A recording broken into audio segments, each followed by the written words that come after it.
Assalamualaikum warahmatullahi wabarakatuh. Let us begin the polling session. The draft the one above.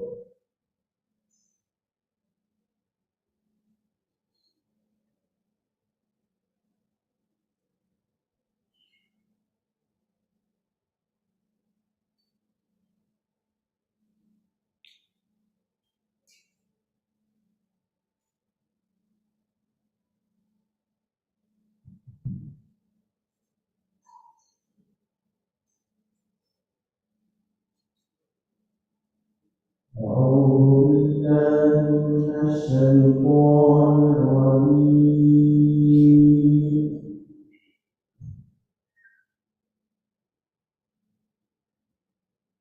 بسم الله الرحمن الرحيم.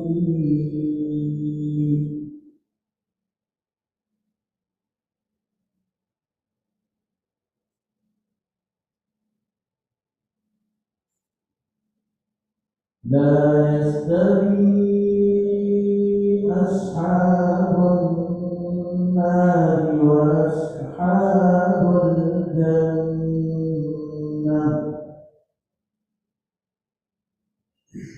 أصحاب الجنة هم الفائزون.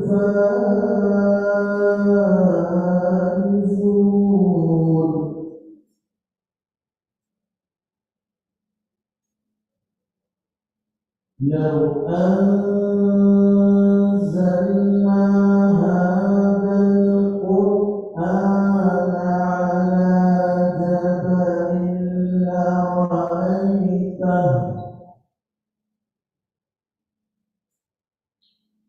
لرأيته خاشعا متصدعا من خشية الله.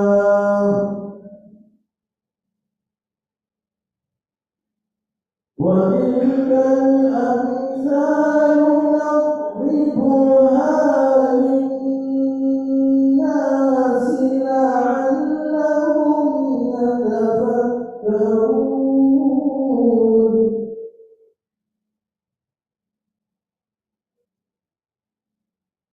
هو الله الذي لا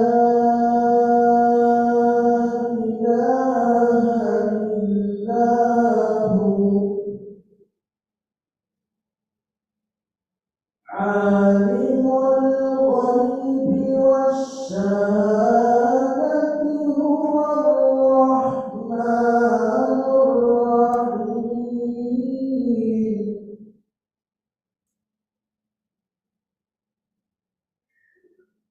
هو الله الذي لا إله إلا هو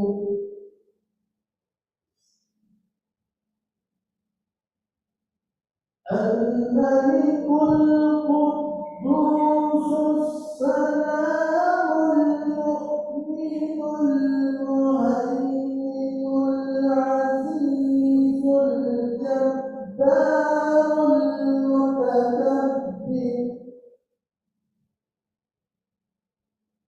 سبحان الله عما يشركون.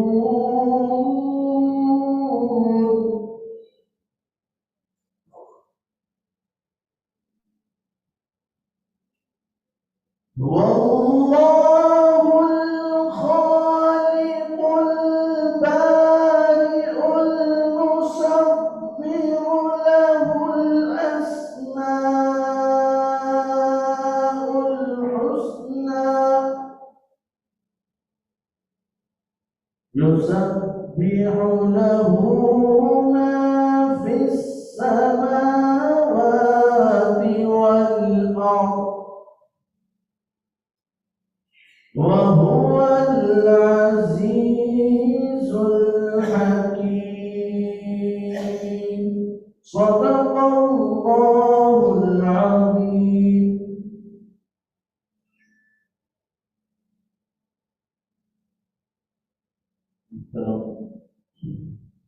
previous asatidza और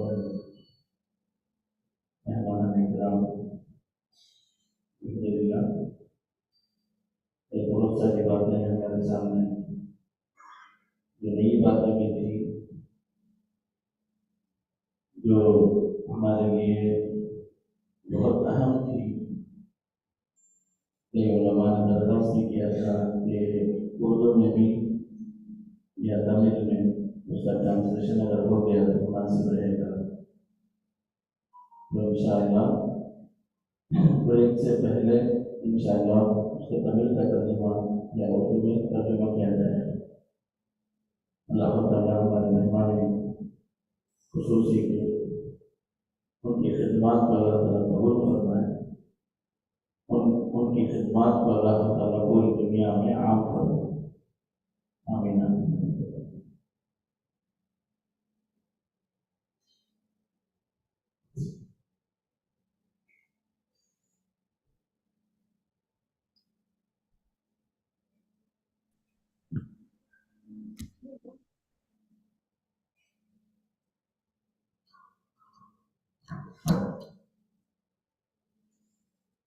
بسم الله الرحمن الرحيم. الحمد لله رب العالمين، والصلاة والسلام على سيد الأنبياء والمرسلين وعلى آله وأصحابه ومن تبعهم بإحسان إلى يوم الدين. أما بعد. السلام عليكم ورحمة الله وبركاته. Firstly, I'd like to thank our respected Hazrat Maulana Abdul Rauf Sahab for wonderful recitation of the Quran yesterday and today. It reminds me of the ayat of the Quran where Allah subhanahu wa ta'ala says, وَإِذَا تُلِيَتْ عَلَيْهِمْ آيَاتُهُ زَادَتْهُمْ إِيمَانًا. When you listen to verses of the Holy Quran, it increases us in our iman. And this is the beauty of the Quran, that we read it on a daily basis, yet we find new information in it every day. And as teachers, I actually urge one and all that we read the Quran whilst pondering on the meaning of it as a teacher. And I guarantee you, we will find gems in the Quran that we can bring into our classrooms. All we have to do is read with a thoughtful mind, with a mind that is looking for clues of how Allah is teaching us through the Quran. And this recitation, amazing recitation of the Quran, only makes us stronger in our iman and stronger in our zeal and our passion in order to get close to Allah subhanahu wa ta'ala. Talking about iman, the Sahaba Ridwanullahi ta'ala alayhim ajma'een, they said, تعلمنا الإيمان ثم تعلمنا القرآن. At first, we learned Iman. The first thing that we did was we built our Iman. And that Iman, once it became strong, we were able to practice and learn more about the Quran. And one of the key important recipes for success in this dunya and success in the akhirah is to have iman, is to believe strongly in Allah subhanahu wa ta'ala. And that belief is built, it is not inherited. Iman doesn't come in the inheritance of our parents. It doesn't come in the inheritance of our teachers. It doesn't come in the inheritance of the community. Rather, it is built.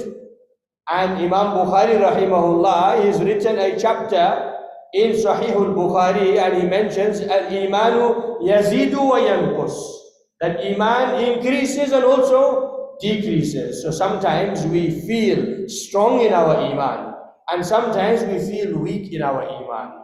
And we look at the story of Hanzala radiyallahu anhu.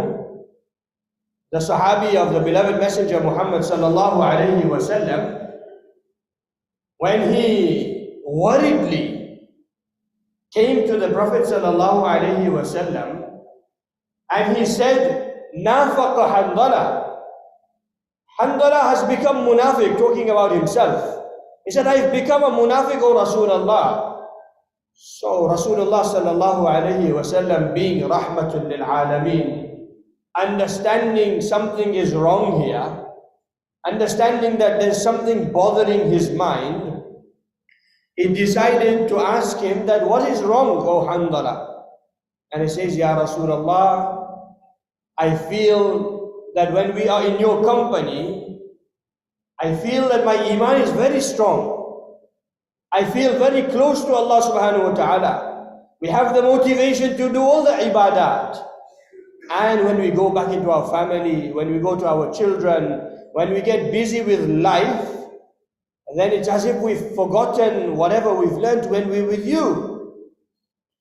And to that Rasulullah sallallahu alayhi wasallam responded and said, that is iman. The realization that we need to be stronger is iman. And so, as teachers, we are not only working on developing ourselves, making ourselves strong in iman, but at the same time, we are also working on all of the children that are in our company and strengthening them in the iman. And you know, the discussion we had yesterday with regard to teaching effectively, the discussion came of how to motivate children. And today the discussion is with regard to managing their behavior. What it boils down to is whether the children want to do it or not. And in order to build that zeal and passion for anything, we need to give them something to work for. And as Muslims, that is iman. The goal is a strong iman. When that is built within a child and an adult, then our motivations become Allah subhanahu wa ta'ala, His pleasure, Jannah, service of mankind, of humanity, of people, of family, and doing everything that is right and correct. And so, building iman, of course, takes effort. It doesn't just come, as we mentioned before. So I thought before we start the session of today, where we talk about managing behavior, why not share one of the tools that we've been using, one of the techniques that we've been using, that we ourselves learned from another organization in South Africa. And it is very simple in its methodology, yet very effective in motivation.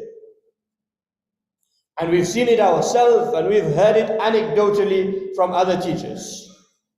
And it is known as the Iman Mudhakara program. It is very simple, very easy, and it can be implemented in any setting, any lesson. When we said yesterday that we need to work on it in our English lessons, science lessons, math lessons, as well as our Islamic studies lessons, this is one of the ways that we can actually make it happen. So there's lots that we can discuss in there, but I just wanted to quickly go over the main points that should be covered as part of Iman Mudhakara, and how, through some examples. And if you just take the brief part of it, not even the lengthy part of it, and implement it whichever place you can. I did ask to see if you had a tutorial session that you have, like in our school, every day the students will sit with the teacher for 15 minutes, and it's not a lesson. That 15 minutes is for the teacher to discuss the children's behavior, positive and negative, because there's a system of records and the teacher receives it from all the teachers automatically on a system. So that's one of the days. Another day is silent reading to make them stronger readers. So there's silent reading. They must bring their own reading book and they will sit there 15 minutes and read. Another one of the days is going to be where they discuss any issues and problems that the children might be facing. And if there is nothing to discuss, then they will motivate the students. And as part of that, a session is held on the Iman Mudhakara. So what is the Iman Mudhakara? Iman Mudhakara, of course, means reminder, repetition, talking to each other. There are four main parts that you can see on the left-hand side, which is numbered 1 to 4. One of them is known as Ma'rifatullah. The first one is Ma'rifatullah. Second is Mahabbatullah. The third one is Nafi and Ithbat. And the fourth one is Maghibat. The way this program works is that you intentionally revolve everything around Allah subhanahu wa ta'ala. Intentionally. The key word here is intentionally. Of course, we know everything comes from Allah, belongs to Allah, is controlled by Allah, looked after by Allah. We know this. But it needs to come consciously, intentionally, and at times forcefully, meaning we force ourselves to do it, to say it in that particular manner, to remind ourselves that really it is Allah subhanahu wa ta'ala that does everything. So as an example, and we do this with our children, Ma'rifatullah is to do with recognizing Allah subhanahu wa ta'ala in our surroundings. Allah subhanahu wa ta'ala says in the Quran, وَفِي أَنفُسِكُمْ, actually, وَفِي أَنفُسِكُمْ will come to the next one, but أَفَلَا يَنْظُرُونَ إِلَى الْإِبِلِ كَيْفَ خُلِقَتْ. You look around, وَالسَّمَاءَ بَنَيْنَاهَا بِأَيْدٍ وَإِنَّا لَهُ لَمُوسِعُونَ. Talking about various things. وَالْأَرْضَ فَرَشْنَاهَا فَنِعْمَ الْمَاهِدُونَ. Talking about various things, not just that, but you're talking about birds, trees, all sorts of things. And we'll give you some examples, inshallah. But intentionally getting each and every child in the class to repeat and say, my Allah created the birds, and explain something about the birds. So anything that they know. So as a teacher, I will share a few things that I know about birds. And I will say that my Allah created birds that can fly. Someone else will say, my Allah created birds that are of different colors. Someone will say, my Allah created birds that are of different sizes. Someone will say, my Allah created birds that live in different climates. And so whatever, and if someone doesn't know anything new, they can repeat it. But the purpose is to be intentional in relating Allah to that creation. You say, my Allah has created birds. My Allah has created the sky. My Allah has created this chair. So like that, intentionally speaking about it, building the children's connection between what they see to Allah subhanahu wa ta'ala. And then we've got Mahabbatullah. Mahabbatullah is to look within yourself and develop the love of Allah subhanahu wa ta'ala by looking at what exists within me. And that's the ayat which I mentioned earlier, وَفِي أَنفُسِكُمْ أَفَلَا تُبْصِرُونَ. That why don't you look in yourselves and realize the beauty that Allah has created. How wonderfully the heart pumps blood every single second without stopping. How much blood it pumps, how it allows the body to function, talking about the lungs, talking about the liver, talking about the tongue, talking about the eyes, talking about the brain, talking about your foot, your hand, your fingers, your feelings, all sorts of different things to do with the internals of a person, to do the human being. And so you will say, and for this it's Alhamdulillah. And so the key word is Alhamdulillah, my Allah gave me hands so I can hold with. Next child, Alhamdulillah, my Allah gave me hands that I can feel with. Alhamdulillah, my Allah gave me hands that I can tell the difference between hot and cold. Alhamdulillah, my Allah gave me hands so I can hold the food and eat with. So they will say different things related to this. The third one is Nafi and Ithbat. Nafi and Ithbat is you deny and you affirm. You deny the possibility of something that you know is possible, and you affirm that only Allah makes it possible. For example, we have a bottle of water. You can do it as an experiment that people are thirsty, it's a hot day. You give everyone water and you say, okay, have this water, and they drink the water. And then now you've got to deny the fact that the water does not take the thirst away, only Allah takes the thirst away. Then you see that there's an AC in the room, for example, and it's hot. You switch the AC on, it becomes cool. And you deny, you say the AC does not make the room cold, only Allah makes the room cold, allows it to become cold. So you do nafi of the thing that you know. Ki Allah He se hota hai. It only happens because of Allah subhanahu wa ta'ala. So making it extremely clear. This is sometimes a challenging one to come up with the negation and the affirmation, but it is possible in many things. And finally, it's maghibat. Maghibat is talking about the things that are unseen. So we talk about Jannah, we talk about Jahannam, we talk about Qabr, we talk about angels, we talk about the jinn, we talk about things that are unseen but related to our iman and our beliefs. So you will talk about angels. Allah subhanahu wa ta'ala has created angels. One of their name is Jibreel. There's another angel whose name is Mikael. There's an angel called Malakul Maut. And so there are different angels and they have served these purposes. In Jannah, Allah has created houses and palaces. In Jannah, Allah subhanahu wa ta'ala has created rivers and lakes. In Jannah, Allah has created gardens. So anything that you can come up with regarding maghibat, things that we can only imagine, not actually see. So the idea behind all of this is to relate everything to Allah subhanahu wa ta'ala. And you only spend 5 minutes of your time, maybe 7 minutes of your time doing this if you're going through every single student. And ideally, you should go through every single student because you want every child to become strong in their iman. And then you spend some time on different days. So this, what we normally do is we do one of these per day. So Monday will be Ma'rifatullah, Tuesday Mahabbatullah, Wednesday Nafi and Ithbat, Thursday is Maghibat. Along with that, one more thing that we would do on one of the days, or even just on a Friday, is ta'aleem of fada'il, virtues. We know that everyone loves fada'il, and fada'il is actually the way to get closer to Allah subhanahu wa ta'ala by rewarding, by encouraging. You get closer to Allah subhanahu wa ta'ala. So you do ta'aleem of fada'il. Now ta'aleem of fada'il is not you just read from a book of fada'il. It's not about reading from a book of fada'il. Rather, you select a hadith. This hadith is before a month if you have to. Same hadith.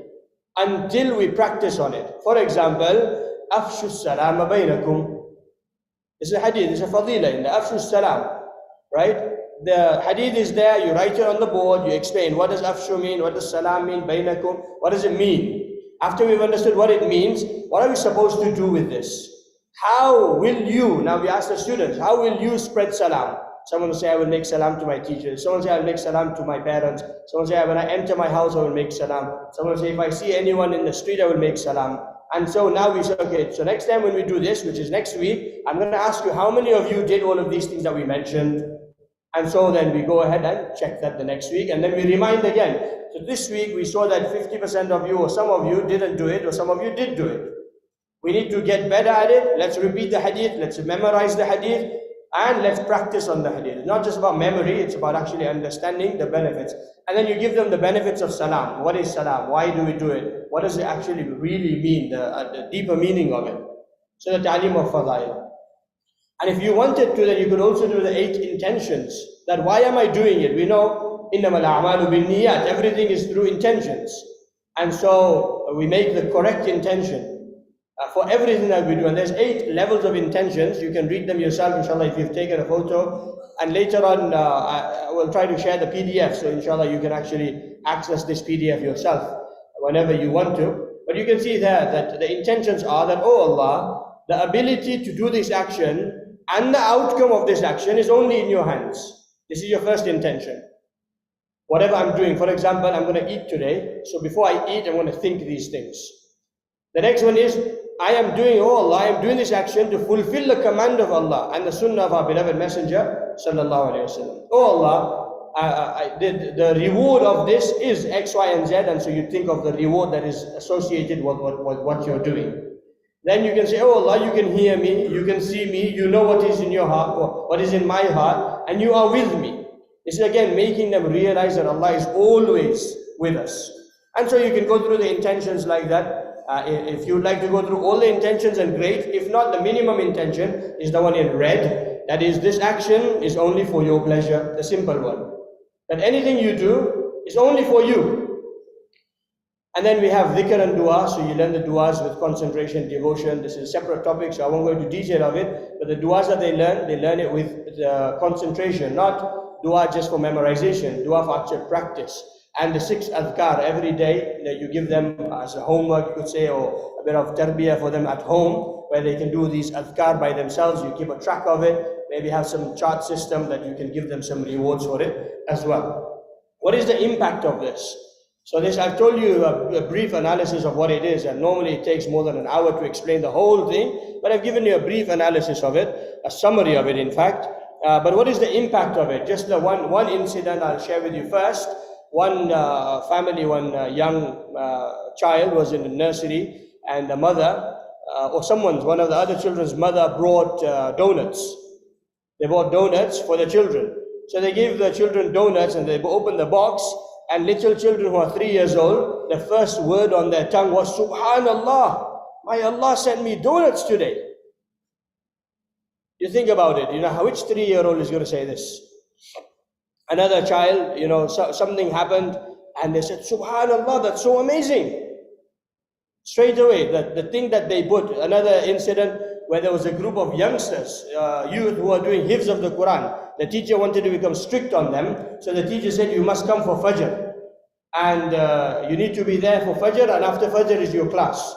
And they would come late, usually, because they wake up late, this happened, that happened, and then they turn up late. So the teacher started this program with them, of encouraging them, of the rewards, of the effect of coming early, this, that, Fajr, etc. And it became such that they started competing with each other of who will come before Fajr, and they started coming much earlier than Fajr. This is what we're talking about, the self-motivation.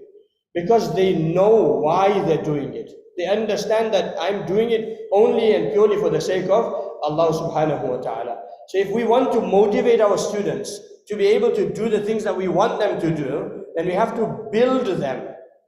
We can't expect things from them that, oh, you're a student, you better do it. Instead of expecting it from them, rather, we build them into a person of good character.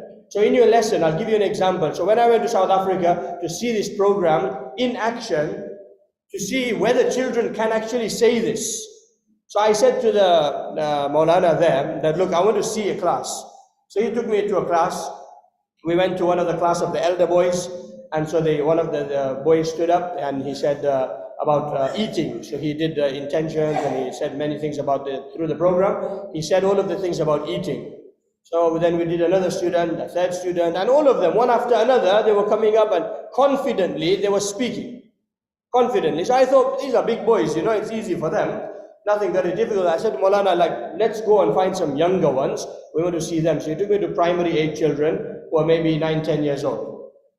Went to them, and I listened to them in their class. They were sitting with their teacher, and the teacher went through the whole thing with them. And the students stood up one after another, and they were able to actually relate all of those things to Allah subhanahu wa ta'ala. Very confidently. Then I said to Maulana, I'm still not convinced. I think I need to see more. Because how is it possible that you're telling us that you need to get every child to speak and they're going to come up with something, about a random topic? And he says, no, it is possible as long as you make it intentional. You do it with intention that I need to do it. And you make it a habit. And once that happens, you'll see all of them will fall in line with that. And I went to a younger class. They were 4 years old. Little children, they can barely make up a sentence. So we were standing in the garden, and in South Africa, that was the season where they had lemons. So Maulana literally went to the tree that had a lemon there, and he stood with the children. We stood with the children. I said to those 4 children there, So they had brought them out of their class and they said, okay, here you go. You know, these are little children. You can't select 4 good children out of little children, right? So they stood them up in front of the tree and said, look, let's talk about this. So the little children, they come out and say, Subhanallah, my Allah has created this lemon tree with green leaves. I was surprised to see a little child coming up with something like that. Then someone else, you know, Maulana, he broke the lemon from the tree and he gave it in the child's hand. And the young child, girl, I think, she said, you know, Subhanallah, my Allah has made this lemon orange or yellow actually. And then the next child, Subhanallah, my Allah has made this lemon such that it's got juice inside. And the last one said, Subhanallah, my Allah has made this lemon that the skin is rough, is not smooth. And I was surprised to see little children like that, they're able to pick up on the concept and able to repeat these points. And of course, when you have something like this, you'll realize, and we've got a group, you know, of people, every Monday there's a program, and it's actually run mostly by sisters. The Maulana does a bayan, and the sisters usually organize, and they listen to Maulana's bayan on the Imani Mudhakara every Monday. Maybe I'll share that as well with you guys, and you can take part in it and strengthen that Iman on a daily basis. So it strengthens us firstly. And as a last point, I'll say that there is no topics. Your question will be, what are the topics? Right? There is no given topic. And that's the purpose. The idea is what me and you are affected by that day, that's what we should be talking about. So if today I saw, you know, a beautiful mountain because I was driving by somewhere, I'll talk about that. If today there was heavy rain, I will talk about that. If today there is something that I was affected by, I will talk about it. If there is nothing, then I will make up something that is useful, usable, and anything is of course useful. So here's an example of water. And when you get the PDF, you can inshallah read it further. And we've got Mahabbatullah, so this is talking about the hand. So examples here of, you know, how you can actually use it. Then we've got Nafi and Ithbat, to say I can see the benefits, but the benefits only come from Allah. You negate it and then you affirm it. Then you have Maghibat, so examples of that as well, where you get to actually talk about the different things of Jannah. And then you got Ta'lim of Fadail. For example here, Miftahul Jannati as-Salah. This is the hadith and this is what we will be practicing upon. So this is a basic summary of it, and I hope that inshallah we can maybe implement it to some degree within our own classrooms, if not a separate session. You know, within our own classrooms, if you can do it every day, even better. If you can't, literally 5 minutes, 5 minutes goes in behavior management usually. So if we can manage this to some degree, where every day we just sit and we do this, if we 5 minutes finish and we haven't finished, we can carry on and say tomorrow we will do the next part. It doesn't matter. As long as we're building on the Iman and the motivation and the strength of the Iman, I think inshallah it will be of benefit for future of the students inshallah. So let's close that off and head to our classroom management now.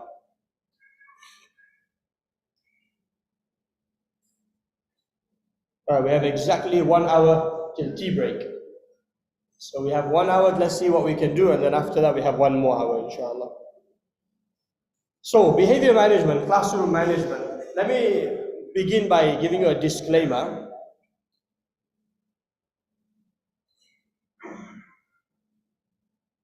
And that disclaimer is to say that whatever I'm going to share today is not concrete. I have to say this, right? Because everyone feels that I know everything. I really am not worthy of standing here. And not most of you, all of you are more qualified than me to be standing here and are better than me. All I'm doing is sharing some points and ideas with you.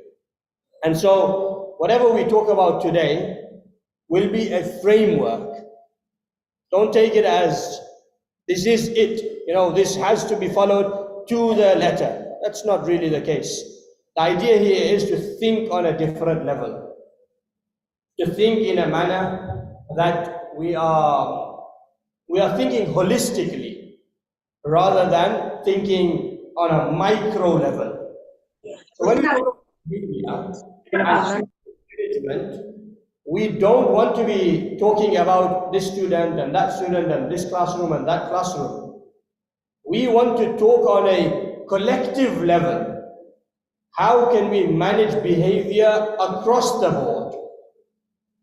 Because if we bog ourselves down and busy ourselves with this child and that child, and of course that will need to be dealt with as a secondary matter, but the primary concern in classroom management is going to be dealing with an entire school, an entire department, an entire block approach.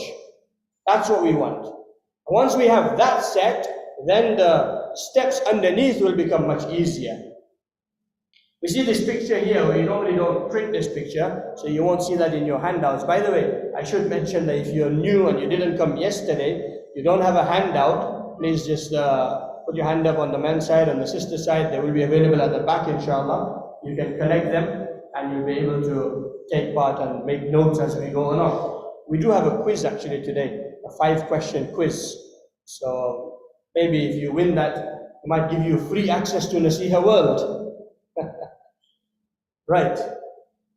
Anyway, so we've got this picture here. You know, this picture there's a child making noises, someone is snapping gum, someone is mumbling, someone is whispering, someone is passing notes. This is the worst kind of classroom. You don't want this classroom. And the best part of it is if you look at the top right corner, the teacher is plotting and planning a career change. They can't handle it anymore. It's too much. And so they want to leave teaching. And I mentioned to you the statistic yesterday, 55% in London, they're leaving teaching because of behavior and also other pressures that they get. So we don't want to have a classroom like that. What we want to do instead is we want to actually deal with behavior in a manner that is consistent, that is long-term. So to be able to do that, we will try to identify the reasons for misbehavior. Why is it that children misbehave? I have a tendency right now, I feel like translating into Urdu because I need to speak in Urdu as well. But Maulana did say that at the end, if I summarize, तो अगर आप बुरा ना माने तो आखिर में मैं इंशाअल्लाह थोड़ा तर्जमा इसका कर लूँगा और अगर मैंने नहीं किया तो आप मुझे मारने के लिए आ जाना इंशाअल्लाह. Identify the reasons of misbehavior. You know the thing with talking in 2 languages, you miss this and you miss that. So then I thought, well, let's do English, then we'll do Urdu inshallah, and maybe a separate session for Urdu specifically. I can't do Tamil, so you know that's out of the question. Okay, so understand how to prevent misbehavior. You know, there's 3 things that we're going to cover today. Yesterday we did 3. I'm sure you all remember. PIP, which is passion, imagination, and planning, right? These were 3 P's. Today we have 3 P's, not 3 P's, 2 P's and 1 C. It's PCP. PCP. What does PCP stand for? It means personal contract purchase. In England, when you buy a car, if you buy it on finance, it's called PCP. So people usually actually know what PCP is, but here I guess PCP might mean something else. So PCP stands for prevention, consistency, and identifying the problem. Problem is the last one. So prevention, or you can put prevention at the end and problem at the first if you want. Problem, consistency, and prevention. These are the 3 things that we covered today, inshallah. So prevention. Evaluate possible ways of tackling misbehavior. You know, tackling misbehavior, we won't really need to do so much of it if we follow the prevention methodology. So the idea behind tackling misbehavior is you're going to have lots of misbehavior and you're going to deal with that one after another, and we don't want to be doing that. We'll hopefully end with a case study, inshallah. So one of the most important points from today is prevention. Prevention. We must work towards an environment that prevents misbehavior from occurring in the first place, so we don't have to end up dealing with that misbehavior. That's the whole idea. The idea is that I don't want to be a teacher who walks into the class and needs to tell the children to sit down, pay attention, don't talk, open your book, take your stationery out. I don't want to be doing that. As a teacher, my role is to teach.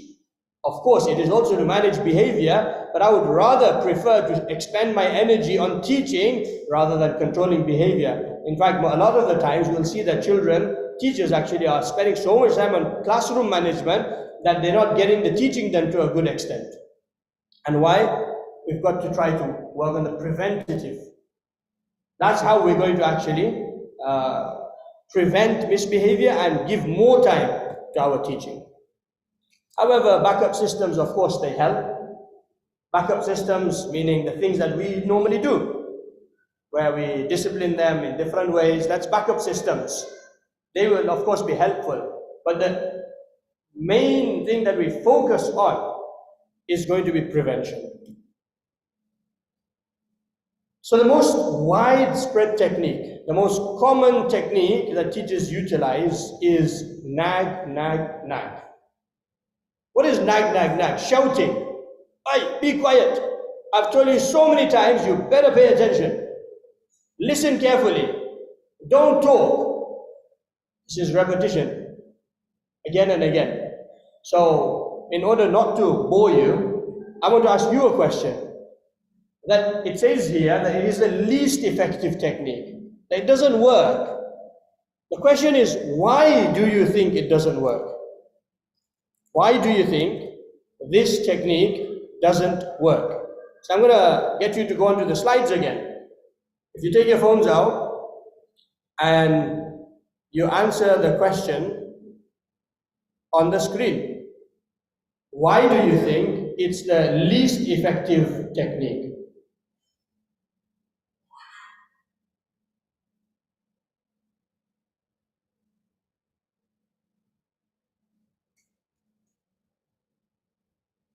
There we go. Hopefully the answers should be coming up. You can give a one-word answer, just 2-3 words. Don't give a whole sentence because it won't fit. It won't actually work. So give a short answer.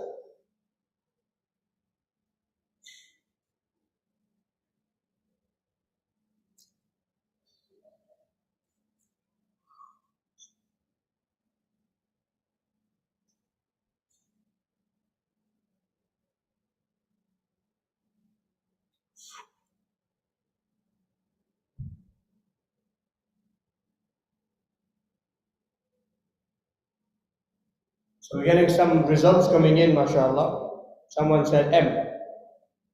I guess that was a mistake. But yeah, we've got here, irritated. That the child just gets irritated by that technique, or irritated by the teacher. We've got waste of time. It doesn't work. There's no fear factor. Students won't listen. It's just shouting. It's a negative command. Because they hear it at home, or maybe they're hearing the nagging at home also. Children get used to it. The class is not interested.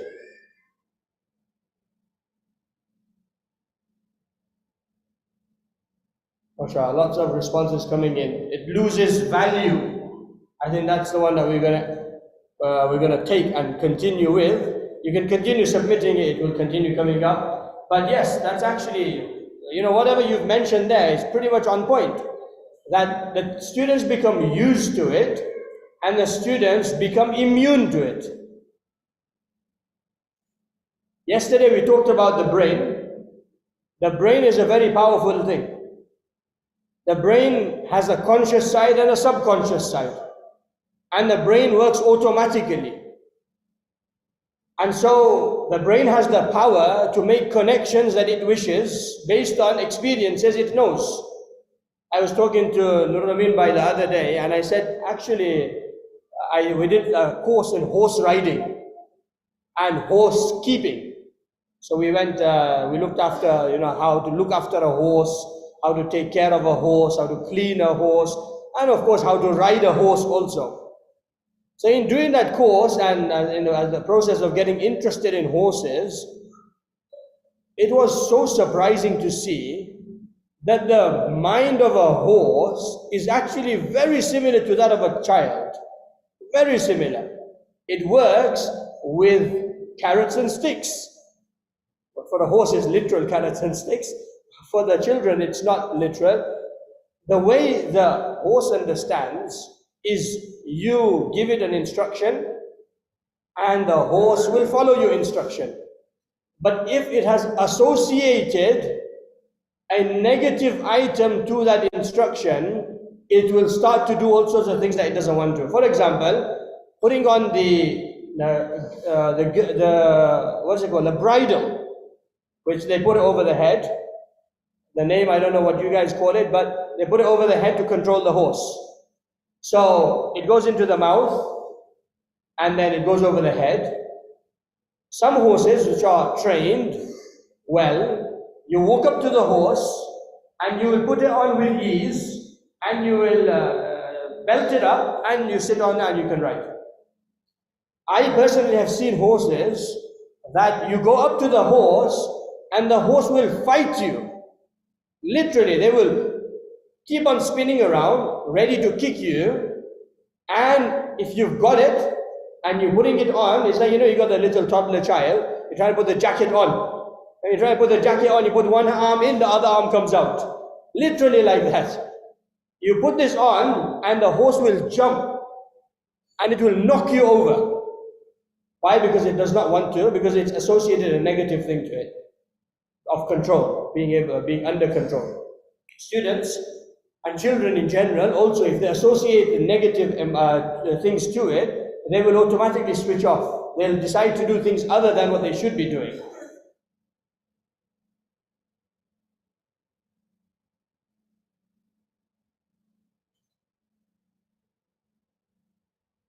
These 5 seconds I was silent for, I'm sure you heard the AC whirring away. Or you heard some noises.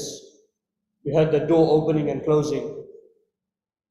You heard someone making something noise. All of those noises are still here right now. I can still hear and you now can also hear the AC sound. But when I'm talking, your focus is on what I'm saying. And so even though the sound exists, you don't hear it. The sound is there. It's a reality. It is still there. If you paid attention, you will still hear it. But when you stop paying attention, it goes away. Just like, the hooting on the streets, whilst you're sitting inside your house, you don't bother about it because you're paying attention to what's here, not outside. And so your brain builds a connection to say, that is not important, this is important. Exactly what happens with nagging. As a teacher, if I continuously tell my students, be quiet, pay attention, sit down, listen to this, why are you doing this for? Eventually, my words become devalued. Devalued to such an extent that I, as a teacher, become background noise. When I become background noise, then the students, although they want to listen to you, but their brain is telling them to suppress your sound, your voice. So it's a subconscious process as well as a conscious process. And so being a background noise is one of the worst places a teacher will find themselves in, where the students, they hear you, but they're not listening to you. They hear the sound, but you have to say it 2 times, 3 times. Then they become used to the 2-3 times. And then now you have to say it louder. And they get used to the louder. And now you have to say it in a very strict manner. And then they get used to that. And so it's a negative cycle which continues. And I told you, I think I mentioned it earlier, where I got to such a point where my voice is loud, I started telling them off. When I started teaching initially, that at the end of the week I'd always lose my voice. Because I used to get loud and I thought getting loud was the solution. I'd shout and I'd scream and I'd tell them, be quiet. And eventually they would be quiet because at the end of the day, you're the teacher, you're the adult, and they will listen to you eventually. It might take some time, some effort, some energy, but they will eventually listen to you. One of my good friends, his father is an experienced teacher. He said to him when he started teaching that the day you lose it, you've lost it. The day you lose it, you've lost it. The day you lose your temper, you scream or you shout at the students, you've lost an inch of respect in the eyes of your students. So we've got to keep ourselves away from repetitiveness of the negative kind. Obviously, repetition is good, but repetitiveness of the negative kind, we keep ourselves from it. So what do we instead do? Oh, we definitely don't have a boxing match. Boxing match is basically where you tell the students do this and they don't do it. You tell them do that and they don't do it. That's basically a boxing match. Even though in that lesson the students will still learn. I've been to a class where the teacher was sitting and the student, one of them, was on the teacher's shoulder and the teacher's copy was on the windowsill because someone had thrown it there. Even in that kind of a class, students will still learn. But of course, not the way that they should be learning. So what do we do in order to get away from all of that? How do we take a step back? And I've been telling you about prevention. How do we actually prevent misbehavior? And so, in order to prevent misbehavior, we need to firstly understand why children misbehave. What is it that causes them to misbehave? Once we understand the cause of the misbehavior, then it will be easier for us to manage their misbehavior. But before I give you some solutions of why, not solutions, some answers to why children misbehave, I want you to suggest something. Why do you think children misbehave? You've got the question on the screen. Go on to your phone. Why? See, it's been made big and hopefully bold to say, why do they misbehave? What is it that makes them misbehave? Is it because they're children and they misbehave? It might be. But the question is for you to answer. So we've got gained attention, lack of interest. They can't misbehave anywhere else. Loneliness, they have mood swings because of outside culture, they're not interested. Excessive energy, I definitely won't be able to keep up because there's a lot of people here, mashallah. Family situation, Islamic skills may be less, the unmet needs of attention seeking, peer pressure, and someone said a lot of reasons. Yes, definitely, a lot of reasons. It is definitely true. Restless, there's family problems, there's a second page now, mashallah, as well. Look at that. That came in fast. They feel unloved. They sleep late at night. They test our patience, most definitely. They test our patience. They feel bored. We need to address underlying issues. Definitely some people from here have sat in this training before and they know the answers. They have, I know they have. All right, so we've got some of the reasons here, but before we get into the reasons here, I'd like to introduce to you something which is known as upstream thinking. Upstream thinking in contrast to firefighting. So what is firefighting? Firefighting is when something happens, you deal with it. There's a fire, you run there with water and you put the fire out. And as a teacher, that's what we generally do. This one misbehaves, stop the misbehavior. This one misbehaves, stop the misbehavior. That one misbehaves, stop the misbehavior. Then this one again, then that one. It's like a game of whack-a-mole. I don't know if you've seen that game, whack-a-mole, where you just play a game where you knock this one, and it keeps on popping up from different places. So you just knock them down constantly and you get tired, you know. In the whack-a-mole game, at least you win something.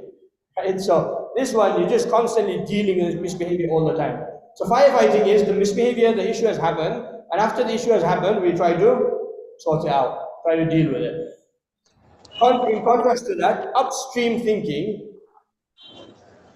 is where we have the example of two friends sitting by a river, and in that instance, while they're sitting by the river and they're fishing, they see that there's a boy who's in the river and he's going by with the water and he's about to drown.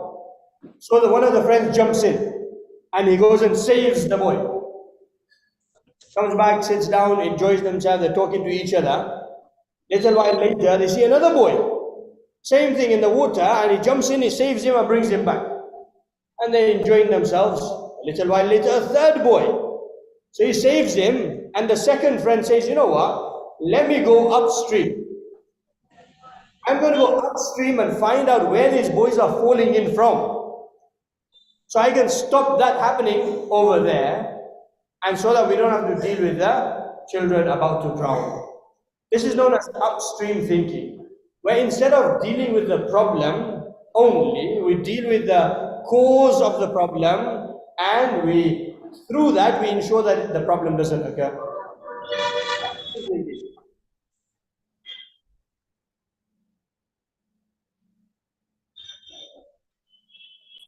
And in upstream thinking, it requires us to look at the cause of the misbehavior. Where does the misbehavior come from? Why are the children misbehaving? And what is it that they require in order to stop that misbehavior? So let's take a look at some of the causes, and this is not an exhaustive list. Of course, there's many other causes, but some here that are mentioned. For example, we have on the top, we have aimlessness. Children are sitting aimlessly. You might have 20 students, 30 students, and yesterday someone mentioned there's 40 students in a classroom. So if you have a good group of students, and each of them does not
you're going to end up with a class which is sitting for so long, agitated, not having anything specific to do. And so they will start poking each other, talking to each other, they'll start doing things that they shouldn't be doing because they are aimless. It would be in a normal classroom, a normal subject that you might be teaching. You've taught them for a good amount of time, you've given them a task, it's too easy. They've finished it very quickly, and then they've got nothing to do. If they've got nothing to do, they're going to do something else. And that is classified as misbehavior. So aimlessness. So how do you curb aimlessness? How do you stop aimlessness? It's by proper preparation, proper planning, in order to ensure that every child is occupied productively throughout the entire lesson. If we get that done, then we will see that the children will have something to do, and if they have something to do, they will not misbehave. Remember, this is a preventative strategy, so that it prevents them from misbehaving in the first place. Another reason could be, and this is one reason I've mentioned, another reason could be that the student is just passive. What do we mean by passive? By passive we mean that they just come, they just sit, they're lazy, they don't misbehave, but they're not also doing what they're supposed to be doing. And so passivity, student passivity, there's different reasons for it. Why is the child not bothered? They're not interested. Why? So being not interested is like having a headache. If I have a headache and I take a Panadol, 1 or 2 maybe, I'll take 2. The headache will go away for 5-6 hours. 6 hours later, the headache is coming back, so I take another 2. And then 6 hours I'm good. 6 hours later, the headache is back. So I'm taking another 2. By the 3rd, 4th, 5th day, 2 is not going to be enough. I'm going to need 3 or 4 now. And that is just to show that I am dealing with the symptom, not the actual problem.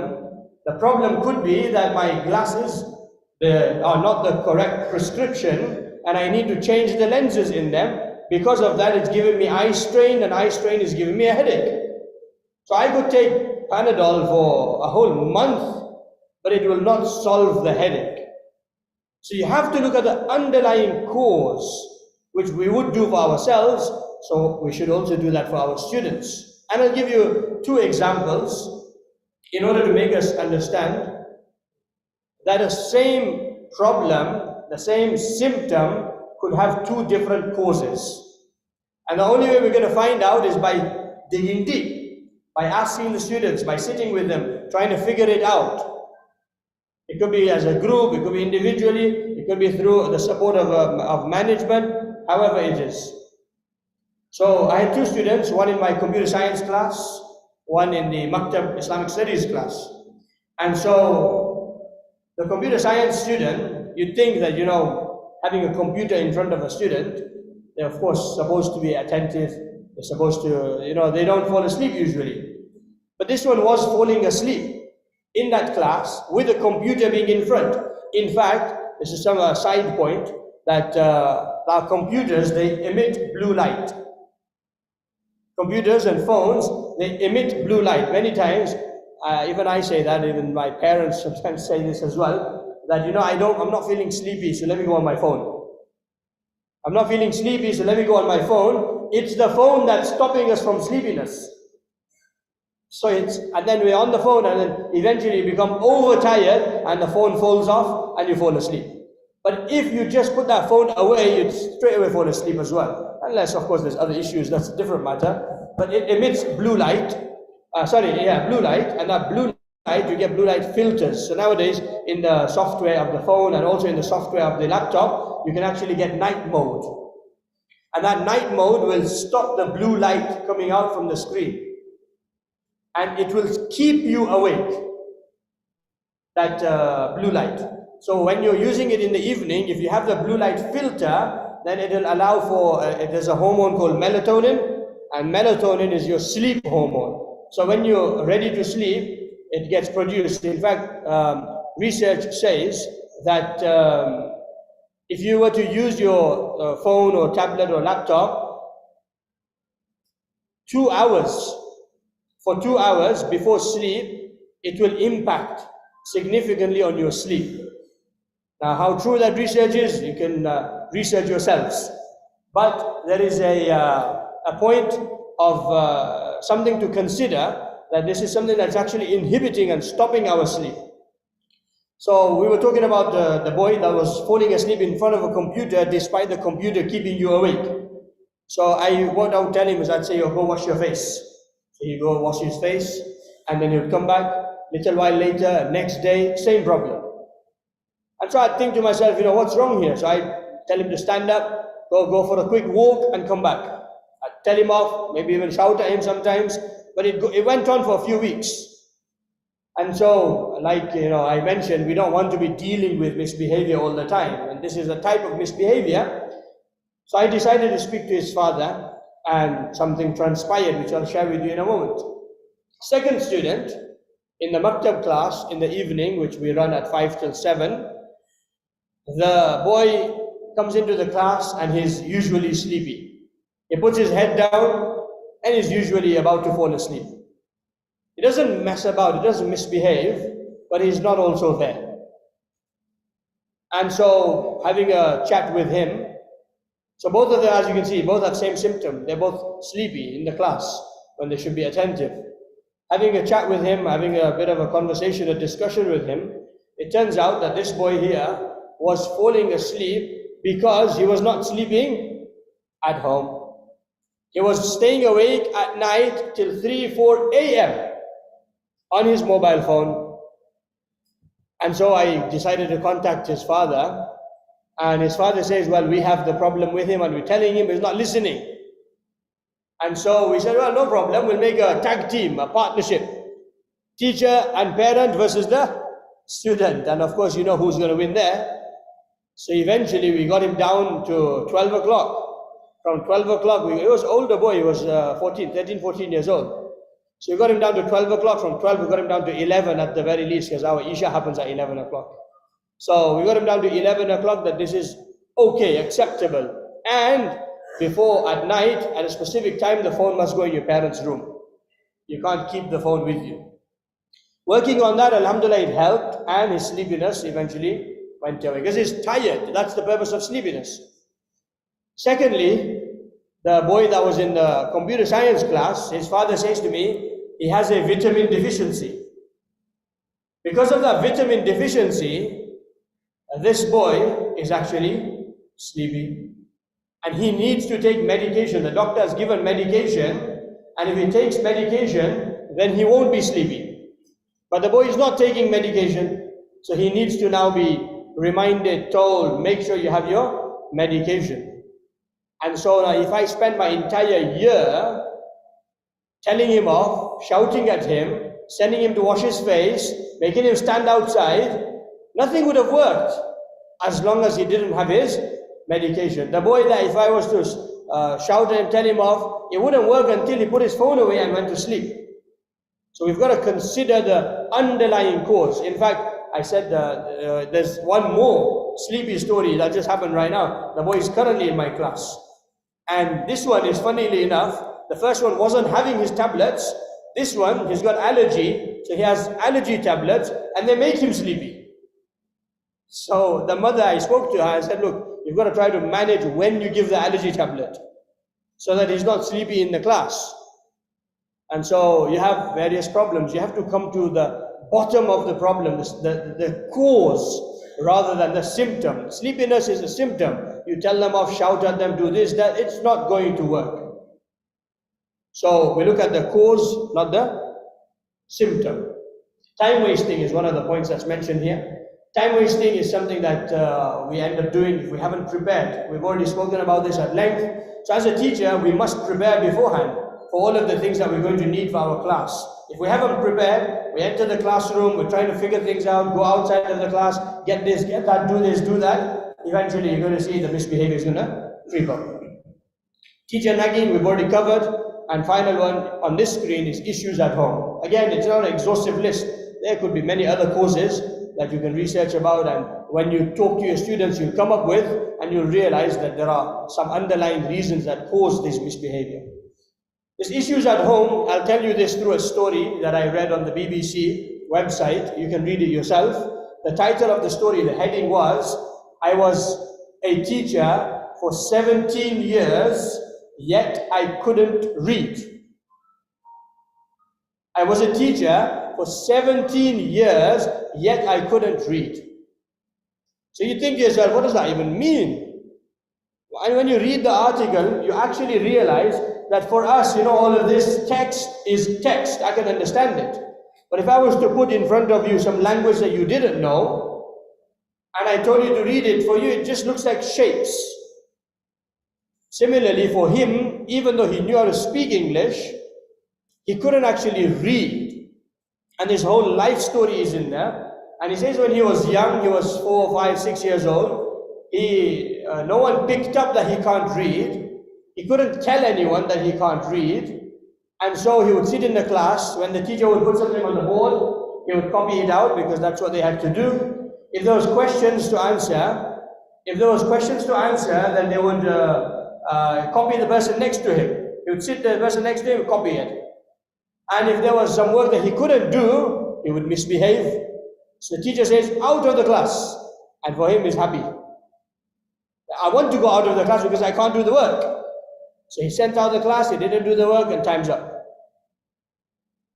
And he says, as he grew up, he would tell himself that I want to be a better person. But when he can't do his homework, and no friend is able to give him their homework because they haven't done it either, he would bully others in order to get their homework. He would beat them up to get their homework. And he tell himself, I want to be better tomorrow, better again, better. But he can't be better if he can't read. And he can't tell anyone that he can't read. It's a big secret now. And he actually went through the entirety of university. He finished his final exams by cheating. And he went ahead. It really sounds a bit like a fairy tale, something just made up. But you read it, it's there. The story is there. And he even became a teacher. His wife would prepare the presentations for him. His wife initially didn't also believe him. She told him to read a storybook to the children, and he said, but I can't read. And she said, just go and read the story. She thought he was messing about. But she eventually found out that he can't read, and then this was like big secret, and eventually when he got to 63 years old or something, then he had retired and everything, and eventually then he gave this story about adult literacy. But the interesting part for us is, in his childhood, as he was a child, because he couldn't read, it caused his misbehavior. It caused him to mess about, misbehave, bully people, do all of the things that you shouldn't be doing. In fact, he stole papers in his university years, became a thief. All of that, why? Because he can't read. That's an underlying issue. And that's what we mean by when we say issues at home. There are lots of issues that children face. We spoke about them yesterday, and we have to recognize them in our classroom. And when a child is misbehaving, it is probably because of attention that they're requiring and they're not getting anywhere else. It could be because that there is something that they're experiencing at home. For example, like I mentioned yesterday, it could be some sort of violence going on. And they think that that's normal and they're beating someone up here when they're not getting what their thing is. So it's important to realize those problems. Once we realize the problems, then we can move to the next step. That will help us put in place preventative measures. And those preventative measures will be of various kinds. So we will go through those in a little while, inshallah. But what doesn't contribute to misbehavior, it is effective use of time and quality learning. That's it. If there is effective use of time by teachers and there's some quality learning going on, you'll see that a lot of the misbehavior will be stopped and prevented. So now we've got the question of how. We know we've started off already on the point of where do we look, and we know that we're supposed to look at the causes, at the underlying causes. Now we've done that. Now what do we do next? How am I supposed to manage behavior? And for this, before I get into the how part of it, the details of the how part, I would suggest that, which I mentioned earlier, that it's a whole school approach. That everyone is involved and everyone's on the same page. And of course it comes through agreement of the teachers that this is the methodology that we're going to utilize. As inspiration for us, I'd like to share with you that there's a head teacher in our city in Leicester, a Muslim brother by the name of Farhan. You can search him up on the internet. There should be stories about him now as well. He started as a head teacher of a local public government school. And in that school, he established very strict routines. Very strict routines. My sister at that time was actually studying there. And so the rules were along the lines of you have to wear black shoes. That's fine, right? But no, they have to be a specific type of shiny black shoes. And they have to be polished and clean, which over here it's okay. When you talk about England, the kids really don't care. There's no one to polish for them either. So no one bothers. And everyone just goes with trainers, with all sorts of different shoes. And so it was something very difficult for the children. Not just that, but they must wear their blazers and they must wear it in a specific manner. They can't be hanging it or tying it, not allowed. If they wear the ID card must be straight. It can't be over hanging this way or that way. Very strict rules. Lining up outside. It's the school is of 1,500 students, which is on the larger side. of Islamic school, the normal schools are about that size. The entire school lines up at the beginning of the day outside in the field. They all line up according to their classes. They must be quiet, registration will happen, and they will all go inside. At break times, the head teacher and vice principals, they will go around, and if there's any teachers who are on rota on duty, then the teachers will go around in the corridors to ensure that the children are not misbehaving, doing things that they shouldn't be doing.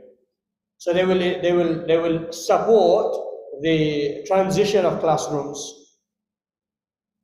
And initially, teachers were also against a lot of the changes. To say, what's the need to be so strict? Why do you need to line up outside, whether it's rain or shine, snow or cold, you still have to line up? So he was very strict. Just last month, he was awarded the best head teacher of the entire country. Of the entire country. Not just the city, not just a few schools, but the entire country. And that is testament to the fact that the way he won over his staff and the result of his effort and dedication has got us to this point. And before this award was given, I actually went with Nurul Amin Bhai when they came to our city in Leicester. I went and we actually visited him. And you see the brother, mashallah, is very humble, very respectful, very open, very much he wants to share. And so the point I'm trying to share is that there's a whole school approach there. Everyone is involved. Every teacher. It's not one teacher's job. It's not one department's job. It's everyone's job to ensure every child behaves everywhere in the whole school. And so that needs to be a understanding that everyone comes to. Sit together as departments and we decide we need to do X, Y, and Z. We need to follow the following protocols and procedures. And with the things that most people are happy, we go ahead with those things. Of course, not everyone's going to be on the same page. There's going to be differences of opinion. But after mashwara is done, after consultation is done, the decision that has been made, we follow it. Once we follow that decision, there is unity and there is strength in unity. When we work together, united, we will become stronger and the students will see that no, with every teacher, it's the same rule. With every teacher, it's the same sanctions. With every teacher, the same thing goes. I can't play around here and be strict and be sorted out over here. So having a whole school approach, coming together, understanding, and then putting together a plan to say this is what we're going to do. And then every teacher in their own classes will implement those plans. Of course, everyone has their own flavor. Every teacher will have their own little bit of a style of doing things. Some teachers are by nature lenient. Some teachers are by nature strict. Some teachers by nature are open. Some teachers are by nature are closed. That's just the nature. But as long as we're following from the same hymn sheet, as they call it, from the same policy booklet, everyone's applying the same thing. Whether it's a teacher, and Maulana, and Appa, it doesn't matter. Everyone does it. Then you'll see that the result of it will appear. It won't happen straight away. It will take time. There will be some time that will be required in order to make sure everything falls into place. But putting it together like that will actually be of great help, inshallah. So we need to make a plan. Talking about plans, I'm just going to start you off on the model and then we'll take a break, inshallah. So the model is called the GROW model. GROW is very simple. It stands for goal, reality, options, and will. These are the 4 things that we need to keep in mind when we're planning classroom and behavior management. The first thing is the goal. Why do we want children to behave? Why is it that we want children to sit in a specific manner? Why is it that we want children to do something that we're telling them to do? The ultimate goal of behavior management is so that children learn better. That's all we want to do. We want them to learn better. So that's why we make them behave. That's why we make them sit attentively. And of course, as Muslims, we have an addition to that, which is that they are rewarded for their respect, and they are rewarded by Allah subhanahu wa ta'ala for their good behavior that they show. So that is the goal that we're aiming towards, which is that they learn better. And so, if that is the goal, then let's move on to realizing what the reality is. And I think what we'll do now is, instead of going into the reality, is we'll mention some of these points in Urdu. Otherwise, they will come after me, I think. So the reality we will inshallah do after the break. Right? And my Urdu is not good, so I'm going to start. If there's mistakes, do forgive me.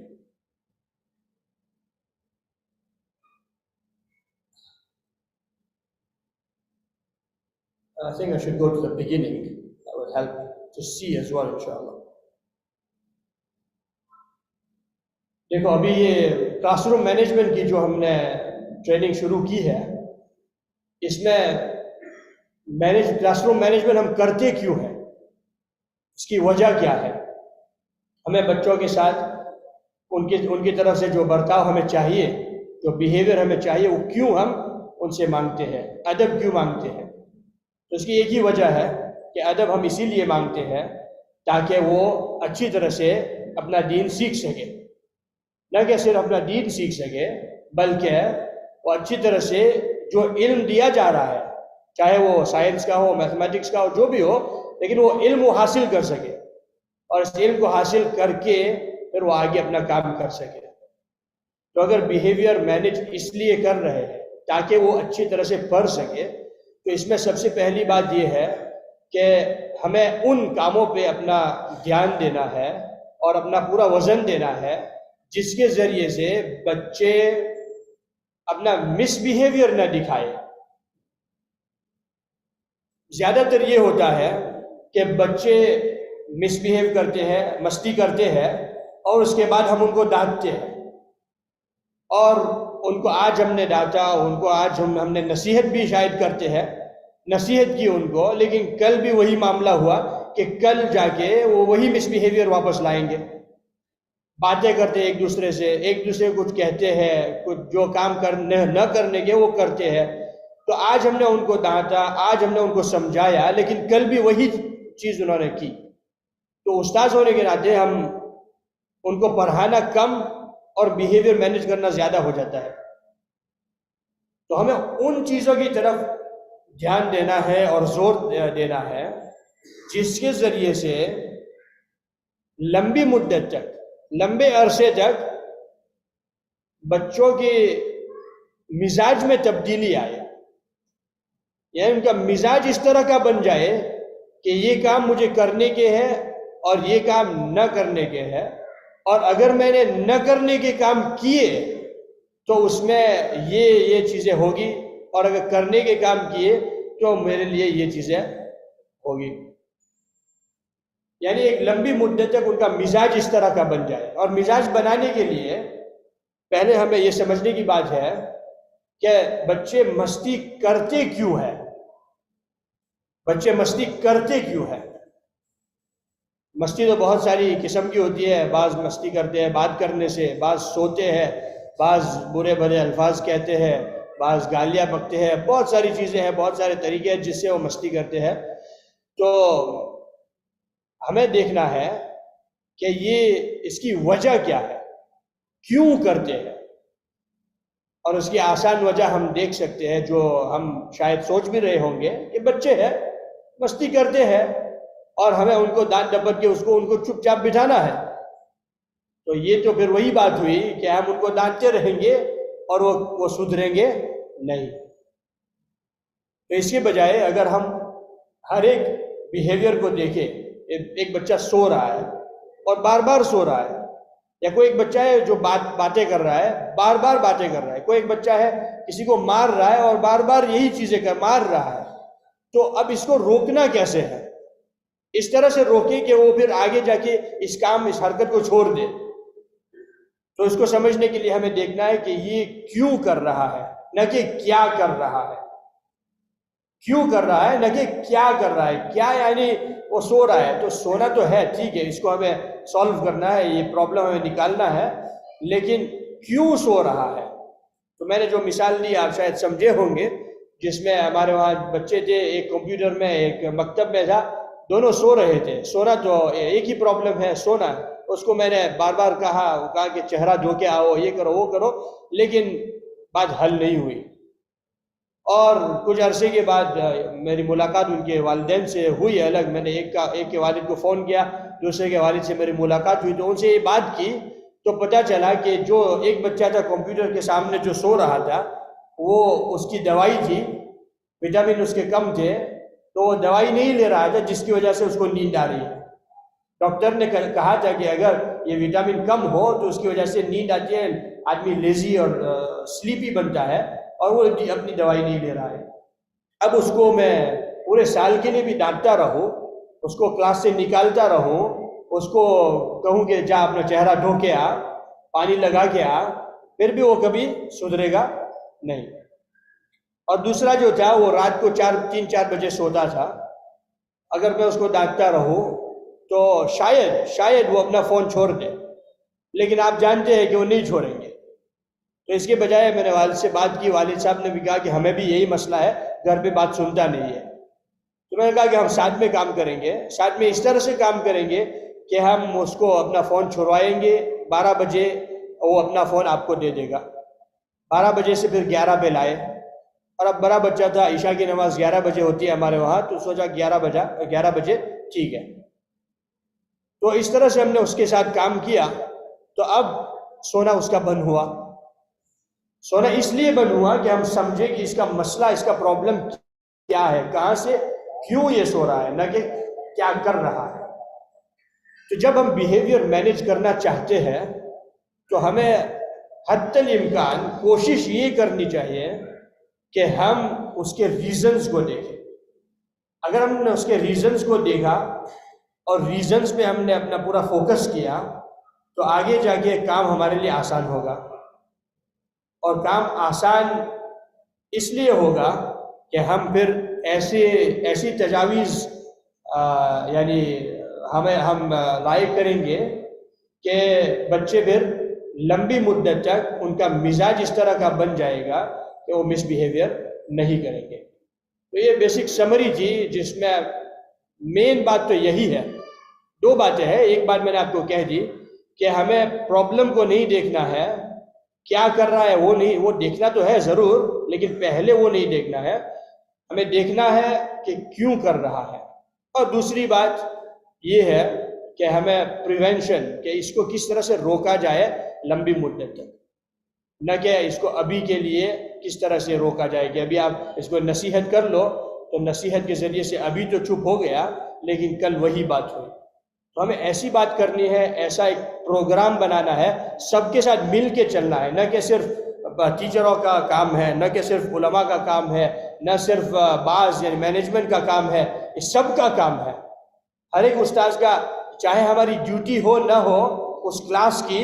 ہم نے بچہ دیکھا، ہم ایک class سے دوسری class جا رہے، بچہ بیچ میں راستے میں کوریڈور میں ملا اور کچھ کر رہا ہے، تو ہمیں اس کے لیے بھی ہمیں فکر کرنی ہے. پوری اسکول اگر ایک ہی پالیسی سے پڑھ کے، ایک ہی طریقے سے، ایک ہی انداز سے، ایک ساتھ مل کر اجتماعیت کے ساتھ اگر اپنا کام کرے گی تو آپ دیکھیں گے پورا سٹاف مل کے بہت اچھا ایک فائدہ، ایک ریزلٹ لائے گی انشاءاللہ. تو اس پہ ہم اپنی محنت لگائیں انشاءاللہ، اور اس کے ذریعے سے بڑا فائدہ ہوگا. اب ہم اپنی بریک لیتے ہیں. اگر آپ کو کوئی سوال ہو تو پلیز انشاءاللہ آپ شیئر کریں. If there is any questions, please do share and please do ask. You can write it. I usually say you can write it, or you can go on the slides and you'll be able to present it as well. Just before I send you on a break, if anyone does want a sample, it was asked a few times, someone wanted samples of the books. I did mention that they're available to see here, but where can you procure them? Where can you receive a free sample for yourself, for your school? If you're not from Sana school, because Sana, mashallah, they already use. Now then you can look at the calendar that has been gifted to all of you. At the front of the calendar, there is the details of Yusufi Publishers. Yusufi Publishers, and they are the distributors for us in India. And inshallah, they will be able to support you, and they will actually send you a free sample for you to review as well. Jazakumullahu khairah. Let's take a break, and inshallah, we'll be back in 15-20 minutes. Jazakumullah. Assalamu alaikum wa rahmatullahi wa barakatuh.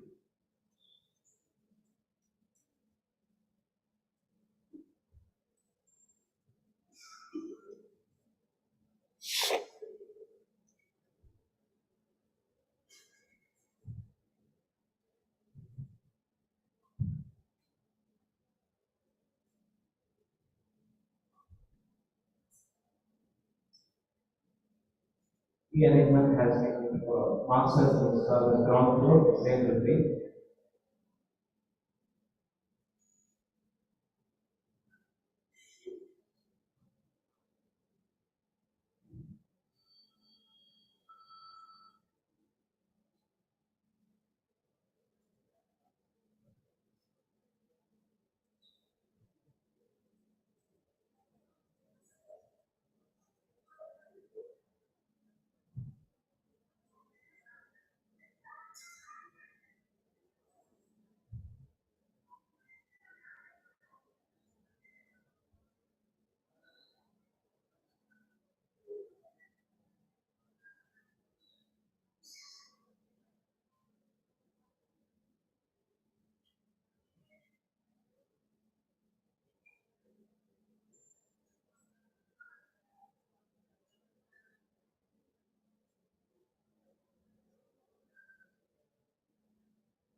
السلام عليكم ورحمة الله وبركاته. بسم الله الرحمن الرحيم. Let us continue in this second session, or final session, shall we call it. After this, we'll have some questions and answers, inshallah.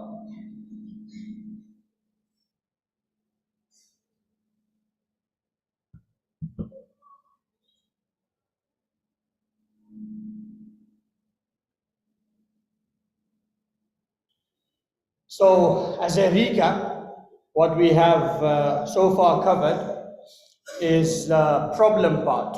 We've covered the part that refers to looking at the problem and not just the symptom.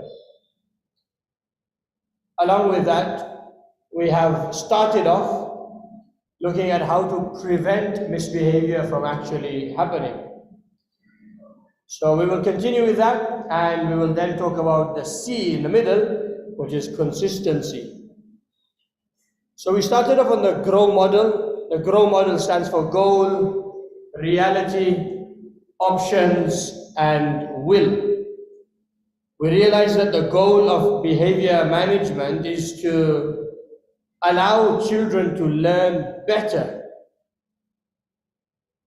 And then we now take a look at the reality that we currently are working with in order to make an effective plan for the future. So the first question we ask ourselves is, where do you stand as a teacher? As a teacher, do you feel confident enough in managing behavior? Do you have the training that is required in order to manage behavior? Do you have the resources that are needed in order to manage the behavior? So you check yourself. Do you have the support of your management when you need to manage behavior? Then we look at what our students are like. Every year, the students that we have, every batch of students is different. They come with their own challenges. We know very well that the students, especially after COVID, have a new set of challenges that we didn't have before. And if we continue to use the same methodology we did before, we're likely to fail, in some degree at least. And so we study our students. We look at who our students are like this year, and we then plan accordingly. As an example, I had a student a few years ago, first time that it happened to me, although it can happen to teachers more often, where this student was autistic. The child had autism. Autism is a learning difficulty which comes in different forms, and children can be affected by it. Not just children, but adults, as they grow older, they remain affected by it, and it removes certain abilities of theirs or reduces certain abilities, and in return, Allah actually makes them much smarter and sharper in certain fields. And so this boy who came to my class, this was in the maktab class, and I had never seen an autistic child before in class. and I didn't know really how to deal with an autistic child. And so I thought, maybe I need to be lenient with him, because he, of course, is lacking certain faculties which make it easy for him to understand what I'm trying to say. So maybe I need to be lenient with him, not be as strict as I am usually with the rest of the students. And so I decided to become lenient on him. I would let him be sometimes, and I would allow him to continue doing certain things. I would allow him to do certain things which I wouldn't really allow everyone to do. But what the result of that was, that he started to misbehave more and more. And his misbehavior got to such an extent that he would sit in front of me to read his Quran sabak, his lesson, and when he would get stuck, usually if you get stuck, you get stuck. And the teacher either helps you or tells you off for not learning, whatever it might be. But in his case, he would be sitting in front of me, and when he gets stuck, and because of his autism, he doesn't know how to figure it out also, he would start spinning around in front of me. So he's sitting in the place and he's spinning around, and he's doing all of these things, and I'm thinking to myself, what do I do? Do I go strict on him? Or do I tell him off? Or do I let him be? But it got to a stage I needed to do something. So it was about a month into the year, and I decided that I must speak to his father and see what we can do. And after speaking to his father, I asked him that, look, what does the school do? Because the school usually has more resources to determine this kind of the help that can be provided to this particular student by doing assessments. So the father said, well, they don't usually do anything different. In fact, the management of behavior is done in the same way as it is for everyone else. And the only thing you will need to do is, because he's autistic to a mild level, when you're giving instructions, give the instructions clearly and short instructions. Don't give him a long instruction, because it will be out of his mind. He cannot handle it. It's the example of the jug and the tank yesterday. The jug can only handle so much. So this boy can only handle so much. If I give him more, he won't be able to accept it. He doesn't accept it, he messes around, misbehaves. And so I took on that advice, and that student came out to be one of the best students of the class. He would, in fact, come in the top of the class almost, because Allah has given him the faculty, the capacity. But the only thing was that because I couldn't get through to him, and he couldn't get through to me, we had this challenge, and he would do all of these things. And so we have to understand the students that we have. Another student that we had some time ago was a student who was, on the one hand, very helpful, and he would be the first one there. When we had events, before any other student comes to assist, he is there assisting. But on the other hand, the teacher steps out for a minute and he's punched someone. He's swearing at someone's mum, or he's doing this or that, or the children are almost every child in the class complains about him. And so you think to yourself, what is going on here?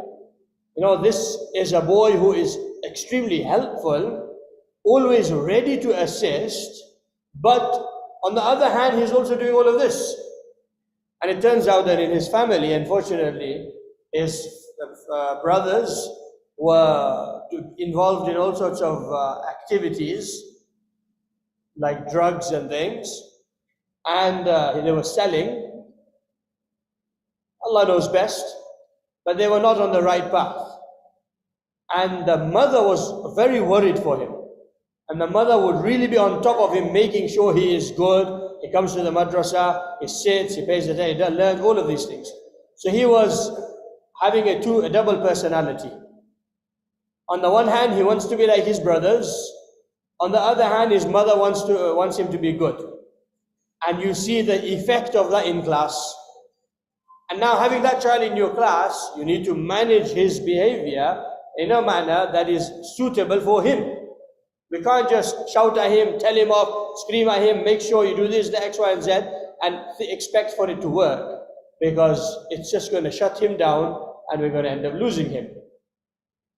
And so we have to understand what our students are like. So study your students. When you get them first week, 2 weeks, 3 weeks, you realize who they are, what they like, what they don't like, what they get up to, what they don't, all of the different things you notice. As a teacher, you notice that anyway. So once you know the reality of that, then you look at the resources you have. For example, having a structure of rewards. A structure of rewards and a structure of sanctions.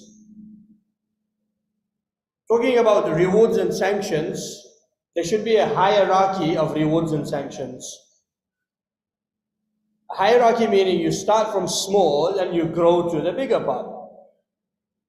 In rewards and in sanctions, sometimes we fall short where we sometimes over-reward or we over-punish.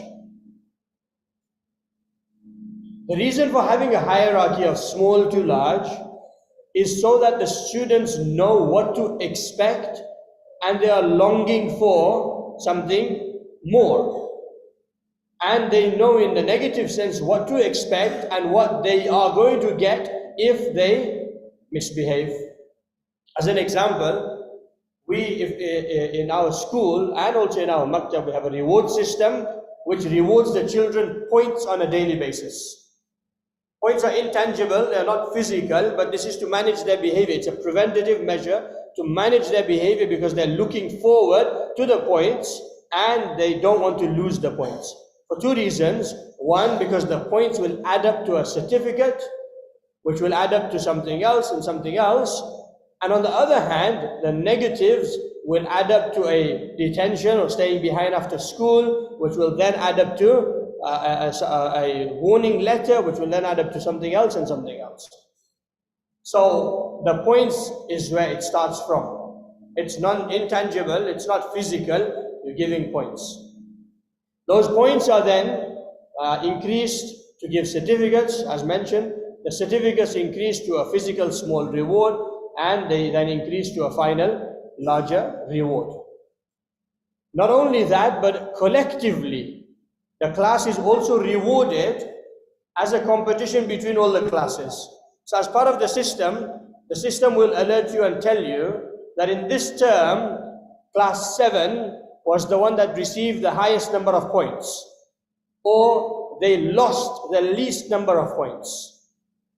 And in doing so, we then reward the class to achieve the highest. We can also reward the class that improved the most. So you have a double-edged reward and punishment system in which individually they are rewarded, but they are also rewarded to be together collectively and become good. So now you have a student telling his friend or her friend that we need to behave because we need to get that reward. And everyone feels that they've been let down when they collectively don't get a reward due to certain people's behavior. This has been working for us, and which is why I'm sharing it with you.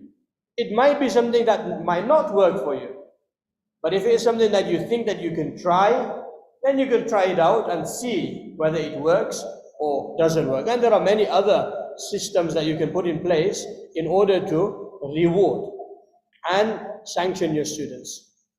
In terms of resources, you then need to consider whether this is in place or not. Now, if you have a system that will keep track for you, if you have a system or a person, so we have a person dedicated for this task. At the school, there's one person dedicated just to collating reward information, putting together certificates, rewards, prizes, all sorts of things. And in the madrasa, we also have that person who does this particular task. And so that is an integral part of motivating students in ensuring that they're meeting their targets. So looking at your reality, once you know your reality, you have a baseline, you know where to start from, and then you continue from there. So looking at the next part, which is the options. So the options, there are many options, but we can't go through all the options. So I share with you some options here. Having rules and routines. Rules and routines is one of the most important things, and I'm sure all of you have rules and routines, but this is where the C comes in. The C is consistency. Many of you, I think yesterday even a question came that I have, despite the fact I have rules, I am still unable to manage the behavior of the students. And that is true, it can happen where you have rules, but it's sometimes difficult to manage the behavior of the students. And for that, I would revert back to the point of consistency. Being consistent in your system. Remember, we don't want to deal with one child's behavior or misbehavior. We want to be consistent in the way we manage everyone's behavior. And just like I mentioned about the horse who knows that if I do things right, then I will be rewarded with a carrot, and it knows that if I don't do it, then the owner will whip me, and it will then fall in line. Similarly, for children, to motivate them and do a tarbiyah, we have the points or the rewards and the sanctions that if they do it, they will be rewarded. If they don't, they will be. And eventually, the motivation will move from this to being innate and internal. How that happens, that's a separate topic in itself. How to move from wanting something in return to doing it yourself as a tarbiyah session, which we usually do separately, but we can talk about that separately, inshallah. So with regard to rules, we always apply them. It does not mean that it's the beginning of the year, holidays are coming up, so we then become relaxed. We have to apply the rules at all times.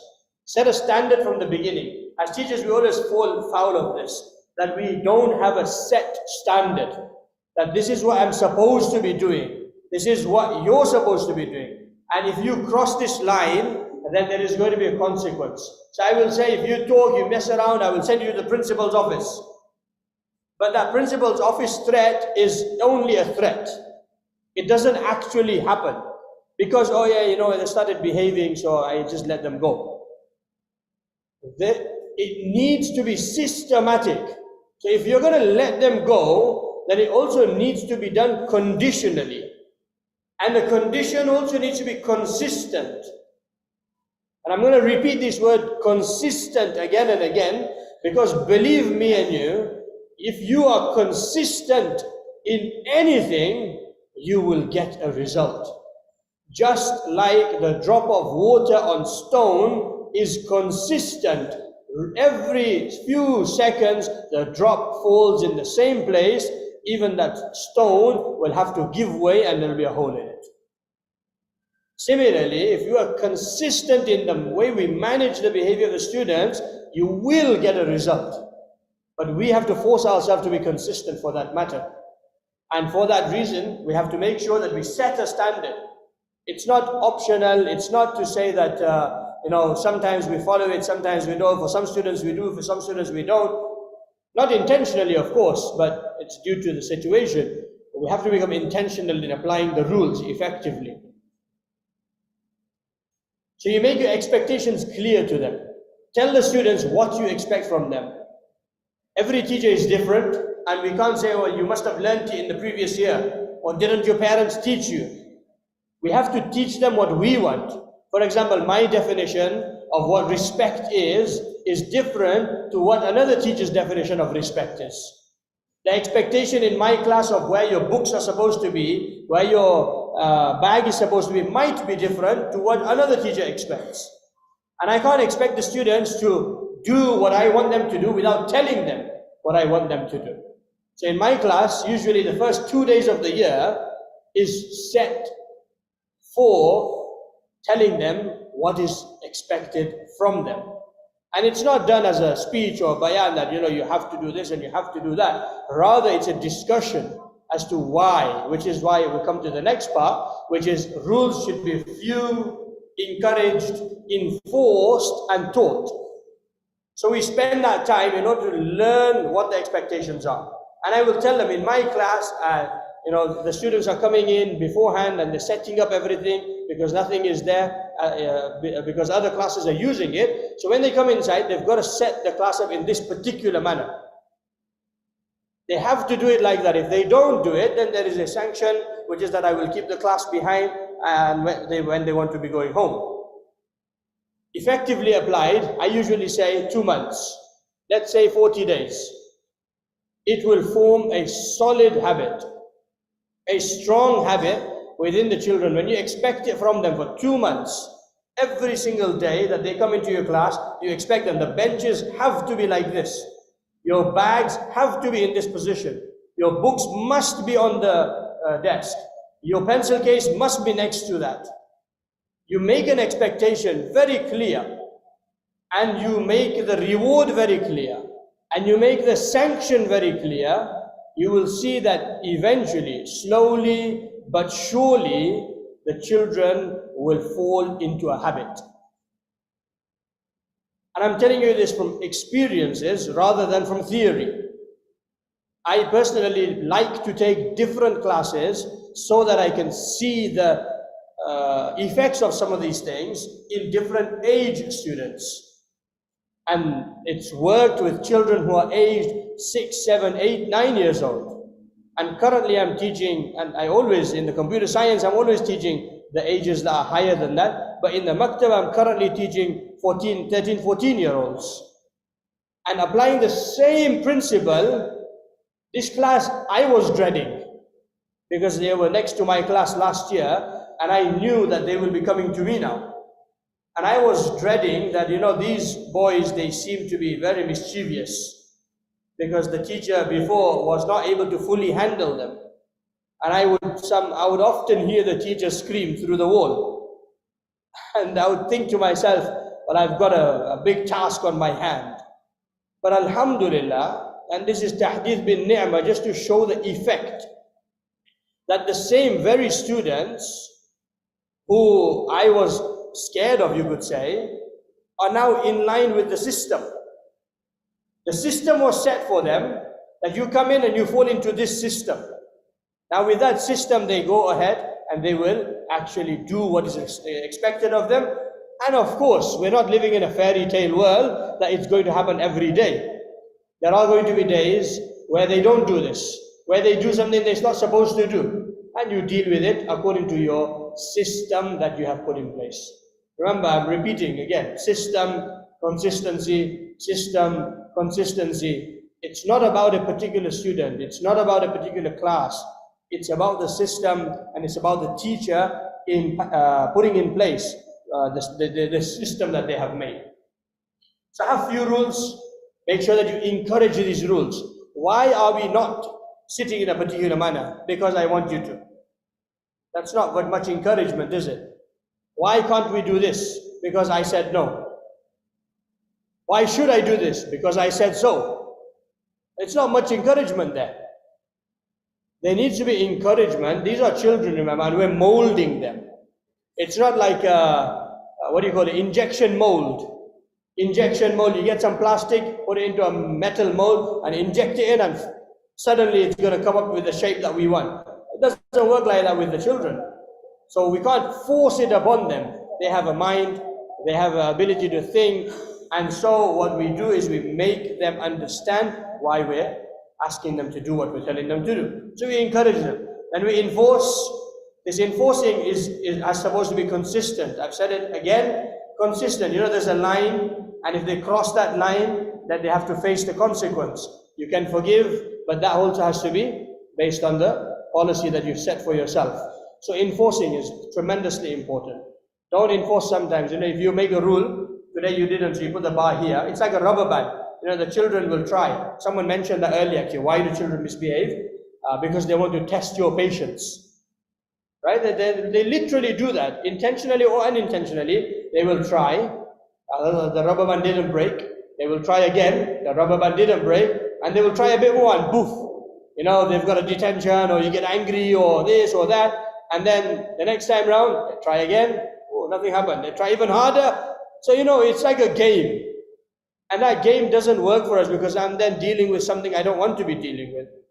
Instead of that, what we try to do is we try to set something in such a way that they know that this is the line.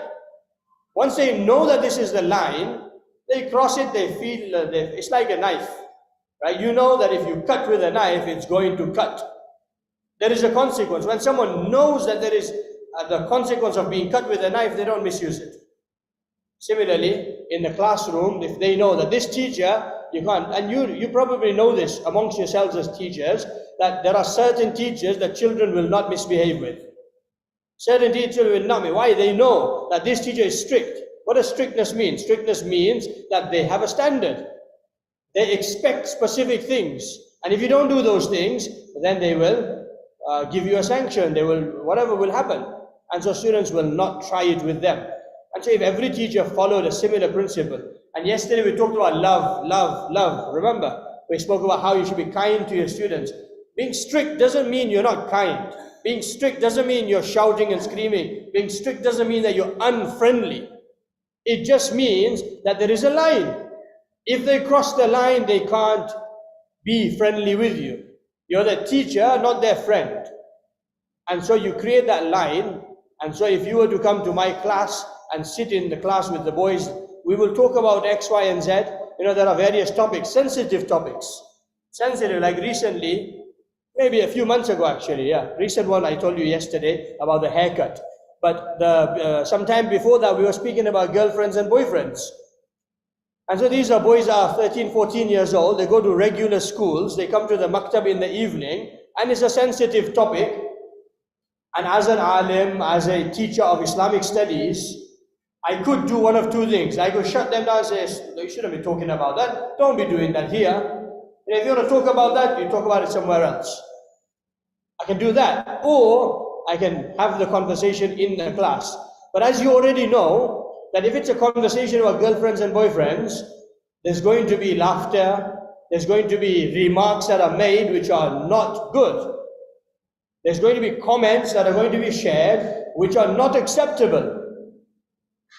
But does that mean that I shut them down completely? Of course not.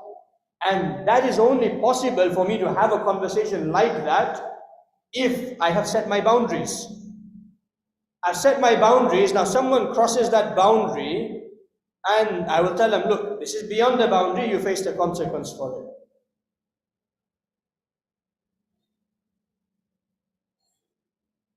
An example, it's a little funny example, I guess, but maybe you'll understand it, maybe you won't. But I'll tell you anyway, in my computing class, I still have a rule. In fact, I enacted the rule just on Wednesday before coming here, where one of the boys, they said what they shouldn't have said, and I gave them a detention straight away. That same day, they had to stay behind. So what is the rule? Every time students used to come into my class, they used to ask for a free lesson.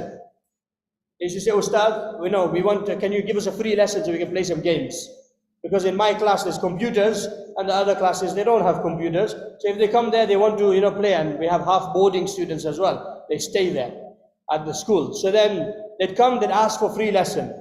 Next lesson, so when the next class comes, can we have a free lesson, please?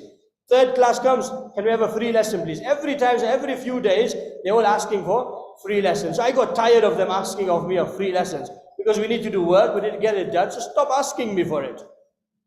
So instead, I thought, let me make a rule of this. I said, the rule is, anyone now says the F word, of course, being free lesson, anyone says the F word, they will have an instant detention. Whether it is by joke, whether it is to me, whether it is to your friend, it doesn't matter. You say it in front of me, you have a detention. You stay behind after school. Effectively applied, I made this rule maybe 7, 8 years ago now, but I repeat it to every class that comes in. Effectively applied, the day it happened on Wednesday, it happened in front of other students, and the reason why they asked for the free lesson from me is because it was nearly the end of term. And so they thought, we'll have a bit of a free time. And I didn't even say that. As soon as he said free lesson, the rest of the students said, I think that's a detention.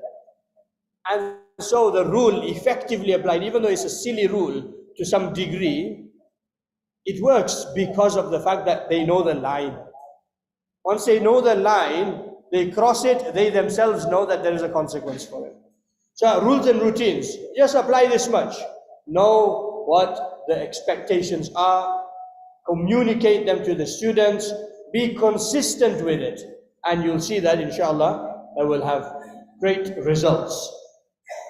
Planned lessons, we've kind of done this before, so I'm not going to bore you to death with this, but I'll just give an activity. You've got old paper, you've got pen as well, so I'll give you a little activity, a small activity, which is that I want you to draw a house. That's it. All I want you to do is draw a house. You have 30 seconds for it, and we're going to start now.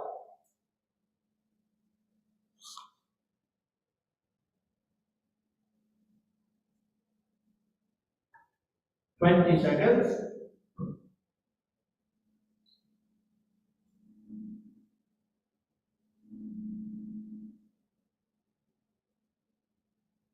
And down in 5, 4, 3, 2, 1, and stop. Someone is still drawing. That's cheating. There we go. All right. So before I actually, someone's pointing, he was cheating. MashaAllah. Okay, so before I actually tell you why we did this little activity, you can admire your house that you drew. One thing I just did right now is a countdown. I don't know if you guys use countdowns. Countdowns are super beneficial when you're moving from one task to another. If you want to move from one task to another and you don't want to break the flow, the students are working, for example, you've given them a task and now you want all of their attention to you. You can do two things. You can do one thing, which is, okay guys, pay attention here, please. Put your pen down. Khalid, you haven't done your pen. Musa, put your pen down. Ismail, now I'm going around all of them to put your pen down. Instead of that, I do a countdown. And this countdown it will be very effective. I've used it like yourselves with adults, use it with little children, use it with anyone, because there is an end.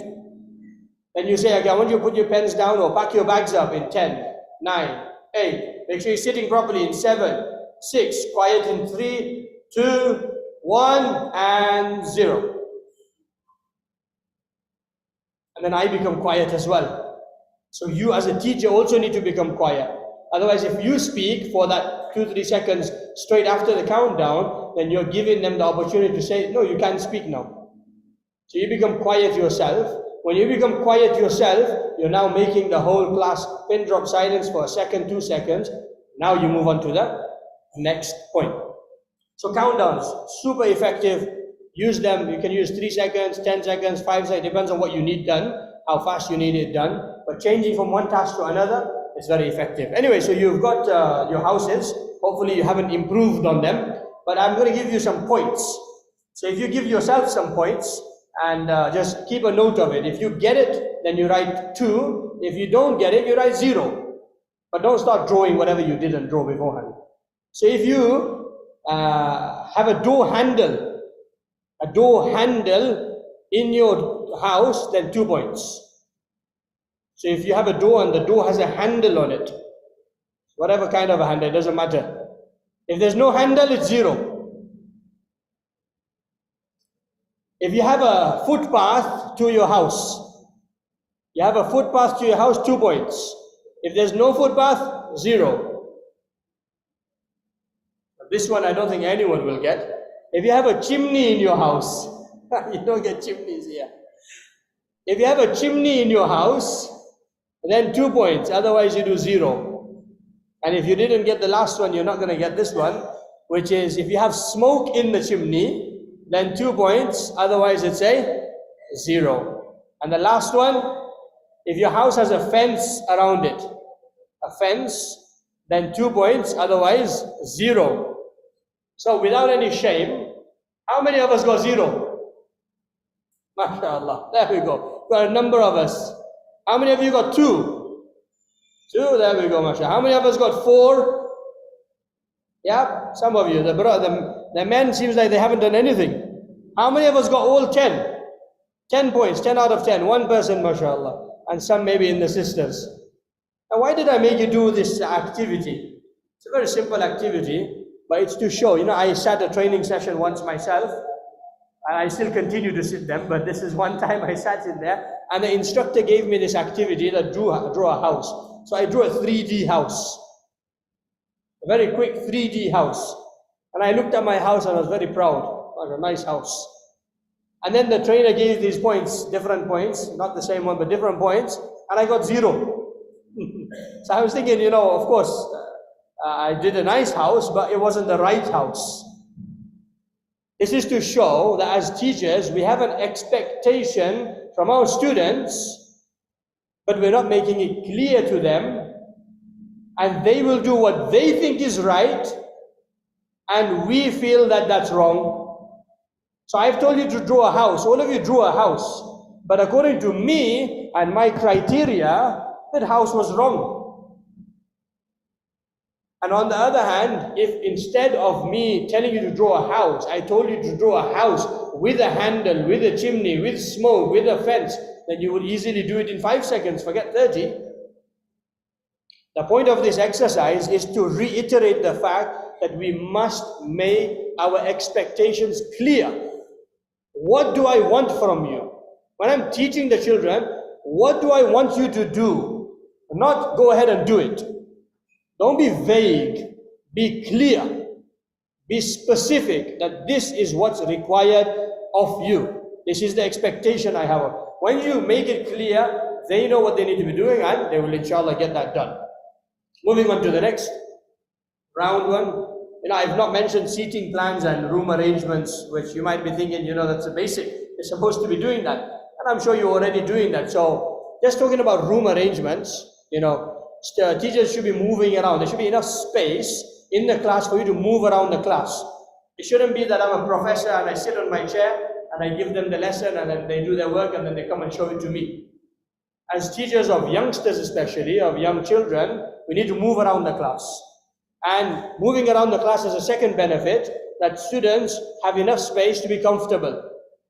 This is why I was surprised to see a class of 40, although in England the class maximum size is 30, we have classes mostly of 20, 25. And usually in the maktab we only have 15. Why do we only have 15? It's because we need to make sure that students are comfortable in the environment they are in. Let's say, for example, there was no AC in here. You all would have switched off in the first half an hour. If there was no AC in here, first half an hour would be out. Why? It's not your fault. It's the fault of the location that it's not cold enough, it's too hot. And these students are sitting in our classes. If the bench is not correct, if the room is not ventilated, if the environment is not stimulating, then it's going to cause misbehavior. If you're sitting the students too close to each other, then they're going to get into each other's personal space. And when they get to each other's personal space, then you will see that the misbehavior also will continue. And so it is important to arrange your room such that you can walk around and at the same time you can make sure that they are comfortable in their seats. When they're comfortable, inshallah, that will also solve an element, a percentage of behavior issues. Opening routines, have routines. I always have routines in my class. When I enter the class, we do X, Y, and Z. 3 or 5 things. When we exit the class, we have a routine. X, Y, and Z must be done.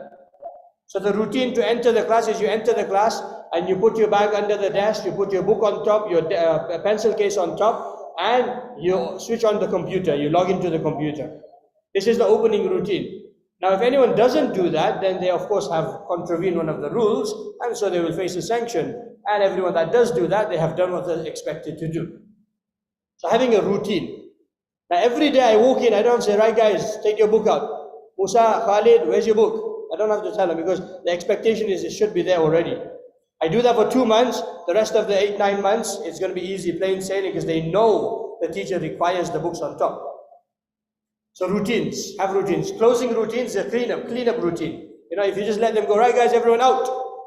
Time's up, go to your next lesson. Here I think they sit in one class anyway, but when in our class, for example, computing, they go to the other class after that. So I have to make sure the chairs are tucked away, the computer is switched off, the keyboard and mouse is put properly. So I make a routine of that, that we finish in 10 seconds, you're going to put all of these things properly. And then we'll head out. So having a routine just makes my life easy. I just do the countdown, they do the job, and we exit. Otherwise, I'm spending 3-4 minutes sorting this out, and then if they go, I have to sort the computers out, and it becomes extra work for me. Classroom rules, we've already talked to you about that, so let's not bore you too much. Rewards, we've already spoken about as well. Rewards can be tangible, intangible, they can be words, they can be physical, different types of rewards. But rewards are important. If you look in the Quran, in the Hadith, Nabi sallallahu alayhi wasallam, and Allah subhanahu wa ta'ala promised us many things for the hereafter. Not just for the hereafter, but also in this world. And those are rewards. Those are rewards to motivate us. And on the other hand, there are sanctions. For example, Allah subhanahu wa ta'ala tells us about Jahannam and the punishments of the grave. And all of these are sanctions. These are things that makes us fear that I'm going to get something like this and it's guaranteed. So having rewards and sanctions really helps managing. These are all, remember, preventative measures. We're not even talking about dealing with misbehavior yet. This is just preventative measure. How do you prevent misbehavior? Positive language, always try to be positive in your approach to students. Don't be negative. Instead of telling them, don't do this, don't do that, instead model positive behavior. You say, it's better if you do this, it's better if you do that. Or name calling, for example, is unpleasant, it's not the right thing to do. So you're calling out the action rather than the individual. The individual might be a good person, it's just what they've done is wrong. So using positive language, as teachers, it's important that we model that good behavior for the students, because they see us as their role model. Whether we like it or not, eventually they will take some skills and some points away from us. And if we are negative, we are shouting, we are using bad language, then that's what they're going to take away. There are some teachers, they call their kids regularly ullu ka patta. Right? Regularly, just ullu ka patta. So the students, they learn this. And when they become teachers, they will also call their students ullu ka patta. So it's transferred, from one to another. It's not nice to use negative. And this is one example, I'm just saying. But I've had a student come up to me one time. My teacher said, "What the hell?" So I said, what am I going to say there? Now, what do I say to such a student? So you've got to be careful of what you say. They pick up everything. Students come to you and they will even know what make glasses you wear. When I started teaching initially, I had some glasses that I got. And they had from India actually, and they had Ted Baker written on it. There was a brand that they recognized, and it's on the glasses, very small. And they said, "Ustad, your glasses from Ted Baker. Why are you looking at that for?" And before you know it, everyone in the school will know that this teacher has a red car, or a blue one, or this big one, or this small one. So they're looking at us. They're not going to say it, but they're looking at us and they're hearing us. What we model, that's what they follow.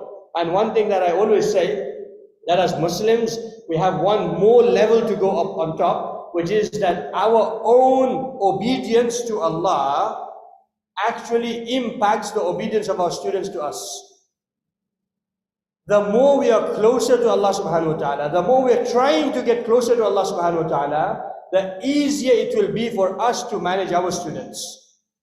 Because we are being obedient to our Master, our Lord. The students will be obedient to us as their teacher and as their leader. And so it is important for us to, in our private life, also be connected to Allah subhanahu wa ta'ala, do our dhikr, adhkar, tilawat of the Quran, be a good role model for our students. And you will see that that will eventually filter down into our students as well, inshallah. So positive language. So we've covered the GROW model up to GRO. Now we have the W. And this bit we've spoken about before, but this is one of the important parts, that the will to actually do it. What gives us the willpower? It is the hadith of our beloved Messenger Muhammad sallallahu alayhi wa sallam, in which he says, إِذَا مَاتَ الْإِنسَانِ انْقَطَعَ عَنْهُ عَمَلُهُ إِلَّا مِنْ ثَلَاثٍ إِلَّا مِنْ صَدَقَةٍ جَارِيَةٍ أَوْ عِلْمٍ يُنْتَفَعُ بِهِ أَوْ وَلَدٍ صَالِحٍ يَدْعُو لَهُ. When a person passes away, all of their good deeds will stop, except in 3 avenues. One is sadaqah jariyah. As a teacher, that's what we're doing. We're sharing good things with our students, manners, etiquettes, knowledge that they will benefit from and share with others. Or we share knowledge which we will benefit from. That's literally what teachers do. Or we leave behind a pious child who makes dua for us. And our hope is that these children that we're teaching, they're like our children. They are our spiritual children. And we pray that when we pass away, then they will remember us and they will continue their good actions and they will continue to pray for us because of how we inspired them. And so as a teacher, we have access to all of these avenues of good deeds, even in our graves. And this is what motivates us. And the impact that we can have in changing the future of society is what motivates us. That allows us to come every day, be creative, hard work, persevere in the face of difficulty, and continue being a creative teacher, continue being a teacher that is passionate, that uses their imagination and plans their lessons well and delivers them to the best of their ability. We're doing it only for the sake of Allah subhanahu wa ta'ala. That's it. If we do it with that intention, everything will come after it. We do it with that passion, everything will come after it. And that's what gives us the willpower. If we have the willpower and the fact that we are here, the fact that we are continuing to teach is testament to the fact that we are all bothered about it, we are all caring about it, we are all passionate about it. No one wants to go into a role which has so much difficulty and so much trouble without actually wanting to be there.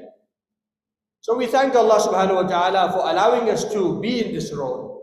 And we pray to Allah subhanahu wa ta'ala that He continues to allow us to be in this role, in this inspiring role.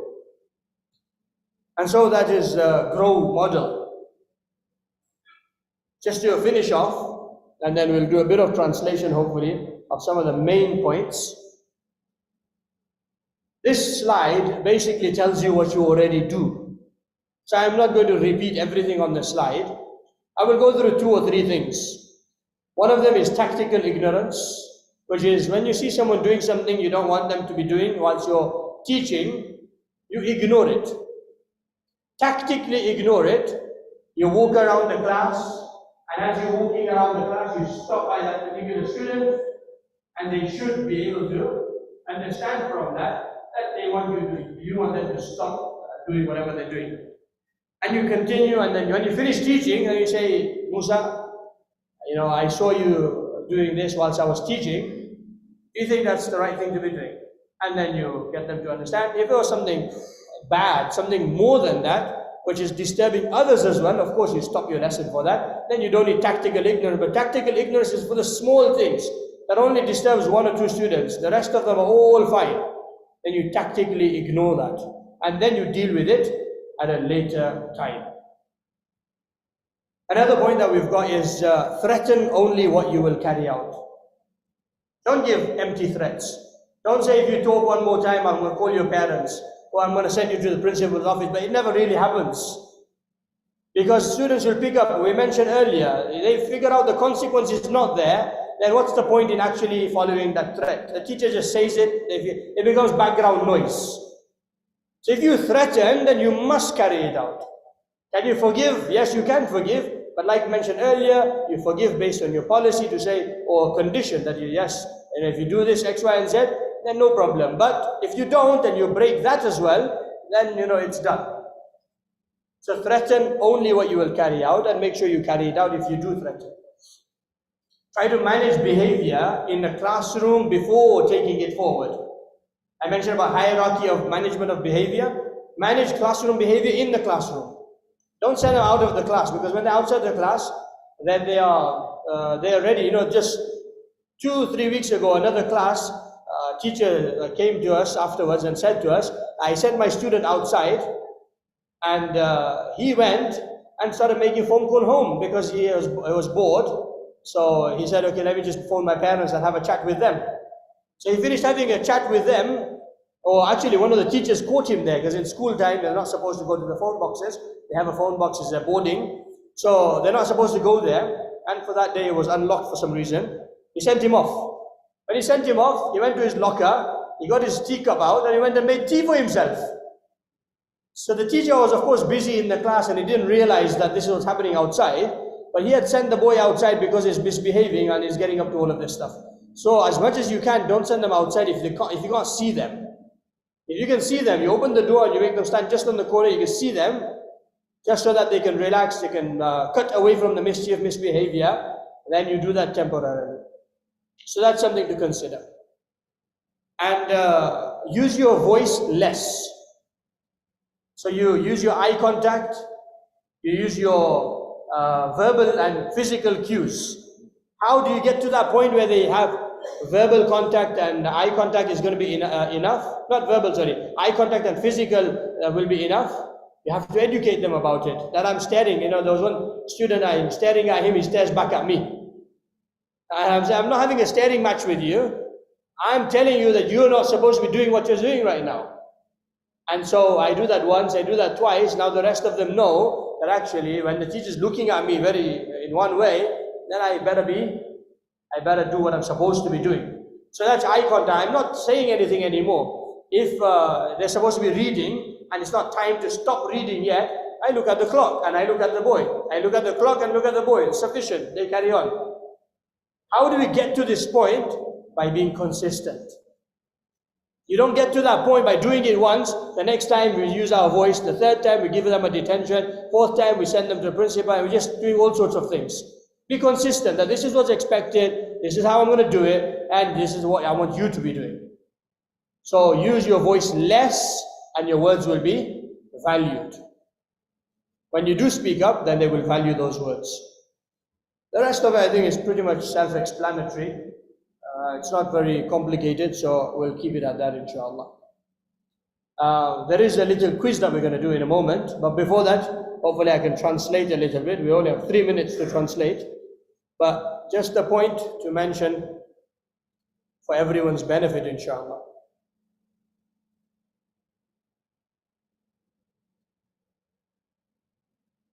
बस 2-3 minute में जो बातें हमने कही है उसका थोड़ा सा तर्जमा हो जाए ताकि सबको फ़ायदा हो इंशाअल्लाह। तो इसमें सबसे बड़ी बात यह है कि तलबा के सामने हमने पहले आपको बताया था कि हमें क्या कर रहे हैं वो नहीं देखना है, क्यों कर रहे हैं वो देखना है। जब ये पता चल गया तो अब आपको ऐसी चीज़ें, ऐसे रूल्स बनाने हैं कि जिसकी वजह से आप बच्चों के मिसबिहेवियर को रोक सके। और रोकने के लिए ये बाज़ चीज़ें हैं जो आप कर सकते हैं। इनमें से एक चीज़ जो मैंने बताई वो है रूल्स और रूटीन्स। आप रूल्स बनाए और रूल्स ऐसे बनाए कि जिस पे आप बार बार इसरार के साथ अमल कर सकें। और इसरार जो है, इस रूल पे अमल करने में इसरार ये एक बहुत अहम चीज़ है कि बार बार जब भी कोई तालिब इल्म कोई मस्ती करे, कोई ऐसी चीज़, कोई ऐसी हरकत करे जिससे आप खुश नहीं हैं, तो उनको पता होना चाहिए कि उस्ताद इसके खिलाफ जो उन्होंने कहा है वो करेंगे। जो उन्होंने रूल बनाया है उस रूल पे अमल करेंगे। जैसे कि अगर आपने रूल बनाया है कि क्लास में एक तरह से, एक तरीके से बैठना है, और अगर तलबा उस तरीके से बैठे नहीं हैं तो उस्ताद फिर उन तलबा को रोकेगा और जो पॉइंट्स वगैरह अगर है तो पॉइंट्स में से माइनस करेगा। और तलबा को पता होना चाहिए कि ये सिर्फ आज की बात नहीं है, ये सिर्फ 2 दिनों की बात नहीं है, सिर्फ 2 हफ्तों की बात नहीं है, लेकिन ये हमेशा की बात है कि अगर उस्ताद के सामने इस तरह से नहीं बैठे और इस तरह से हमने अपनी बुक नहीं निकाली तो उस्ताद उसके खिलाफ जो उन्होंने रूल बनाया है तो उस रूल पे अमल ज़रूर करेंगे। तो इस पे इसरार और बार बार इसी चीज़ को दोहराना और करना, इससे बिहेवियर में फ़ायदा होगा। अगर बसा औकात होता ये है कि हमने रूल तो बनाया है लेकिन उस रूल पे अमल जो करना है वो हम हर बार नहीं करते। कभी कभी हमारे पास टाइम नहीं होता है, کبھی کبھی ہم خود بھول گئے ہوتے ہیں کہ کسی بچے کو ہم نے ڈانٹا تھا اور کو کہا تھا کہ بعد میں مجھے سنا دینا. کبھی کبھی موقع نہیں ہوتا ہے کہ ہم اس رول پہ عمل کروائیں. تو اس وجہ سے چیزیں چھوٹ جاتی ہے. اور جب چیزیں چھوٹ جاتی ہے تو میں نے ایک مثال دی ایک ربر بینڈ کی کہ بچے آپ کو ربر بینڈ کی طرح کھیلتے رہیں گے کہ ربر بینڈ کو انہوں نے کھینچا اور ابھی ٹھیک ہے, ٹوٹا نہیں ہے, کسی کو لگا نہیں ہے, تو اور کھینچیں گے تھوڑا, اور کھینچنے کے بعد پتہ چلا کہ ابھی بھی کچھ ہوا نہیں ہے, ٹھیک ہے چلے گا, استاد اس کو جانے دیتے ہیں, اور کھینچیں گے. اور جب آپ پھر غصے ہو جائیں گے تب ان کے اوپر یعنی قیامت برپا ہو جائے گی, اور پھر اگلی بار واپس وہ ٹرائی کریں گے. ایسے ایک گیم بن جاتی ہے کہ وہ ٹرائی کرتے ہیں, یہ کچھ ایسی مستی کرتے ہیں, کچھ ایسی حرکت کرتے ہیں, وہ ایسی کرتے ہیں, اور استاذ کیا کرتا ہے وہ دیکھنے کے لیے کرتے ہیں. تو ہمیں کیا کرنا ہے کہ ان کے لیے بات کو بالکل کلیئر کرنا ہے کہ میری کلاس میں جب آپ آئیں گے تو ہمارے رولز یہ ہوں گے, اور جب ہم رول بناتے ہیں تو ان رول میں سے ہمیں کلیئرلی ان کو بتانا ہے, صاف طور پر بتانا ہے کہ ہم ان رول پہ عمل کیوں کرتے ہیں. اگر ہم نے ایسے ہی بتا دیا کہ دیکھو یہ رولز ہے, اس پہ فالو کرنا ہے, کیوں کرنا ہے, اس لیے کہ میں نے کہا کہ کرنا ہے, تو فالو تو کر لیں گے. لیکن بچے بھی انسان ہیں, ان کی بھی عقل ہے, اور ان کو موٹیویٹ کرنے کے لیے ہم اگر ان کو صرف اتنا بتا دیں کہ یہ جو رولز ہم بناتے ہیں ان رول کی وجوہات ہے, ان کے فوائد ہے, اس کے ذریعے سے آپ اچھے انسان بنو گے, اس کے ذریعے سے آپ کو یہ فائدے ہوں گے, اور اگر آپ نے فالو نہیں کیے تو پھر یہ نقصانات بھی ہوں گے. تو اگر ان کو آپ نے سمجھایا تو اب رول پہ سمجھ کر عمل کرنے والے بنیں گے, نہ صرف اس وجہ سے کہ استاذ نے کہا تو مجھے کرنا ہے. اور ہم سب جانتے ہیں کہ اب استاذ کی جو اہمیت اور جو ادب, جو رسپیکٹ پہلے تھی کہ استاذ نے ایک بول کہہ دیا اور سب نے مان لیا, وہ اب چلی گئی, وہ رسپیکٹ ہے نہیں. تو اب ہمیں جو کام کرنا ہے بچوں کے ساتھ وہ اس طرح سے کرنا ہے کہ وہ سمجھ کے اس پہ عمل کرنے والے بنے, خود اپنا موٹیویشن لے کے اس پہ عمل کرنے والے بنے. اور اپنی کلاس میں آپ روٹینز بنائے کہ کلاس کو کس طرح سے سیٹ کرنا ہے, کلاس میں کس طرح آنا ہے, کس طرح بیٹھنا ہے, کس طرح کام کرنا ہے, کون سے ایکسپیکٹیشنز ہیں آپ سے, یعنی آپ اگر میں یہ کہوں تو اس کا مطلب کیا ہے. اب یہ سب اگر ان کے لیے صاف طور پہ بیان کر دیں گے, اس کے بعد آپ دیکھیں گے کہ طلباء کے لیے ان رولز پہ عمل کرنا کتنا آسان ہو جاتا ہے. اور اگر انہوں نے رولز کی فالو نہیں کی تو وہ یہ بھی جان لیں گے کہ آپ کچھ نہ کچھ ان کے خلاف کریں گے, یعنی کوئی رول انہوں نے توڑا ہے تو ان کو کوئی نہ کوئی پنشمنٹ ملے گا. پنشمنٹ میں پھر بات رہی کہ کون سا اور کیسا پنشمنٹ ہونا چاہیے, تو بہتر تو یہی ہوگا کہ پنشمنٹ پہلے چھوٹے ہو, اگر کسی نے چھوٹی چیز کی ہو, بات کی ہو اور ایک مرتبہ آپ نے اس کو کہا, دوسری بار اس نے واپس بات کرنا شروع کی, آپ نے ان کو واپس ذرا وارننگ دی, اس کے بعد تیسری چیز آپ اس کو کوئی اور چیز کریں گے. فار ایگزامپل آپ ان کو کہیں گے کہ ابھی آپ کو کلاس کے بعد تھوڑی دیر کے لیے ٹھہرنا ہوگا, اور آپ ان کو بٹھائے اور بیٹھنے کے وقت آپ ان کو بتائے کہ دیکھو آپ نے بات کی, میں نے کچھ نہیں کہا, میں نے آپ کو وارننگ دی, اور اگر آپ نے بات چھوڑی نہیں تو اب آپ بیٹھو, اور پھر ان کو سمجھاؤ کہ دیکھو یہ بات آپ نے کی ہے تو اب آپ اس کا جو وہ ہے پنشمنٹ ہے وہ بھگتو.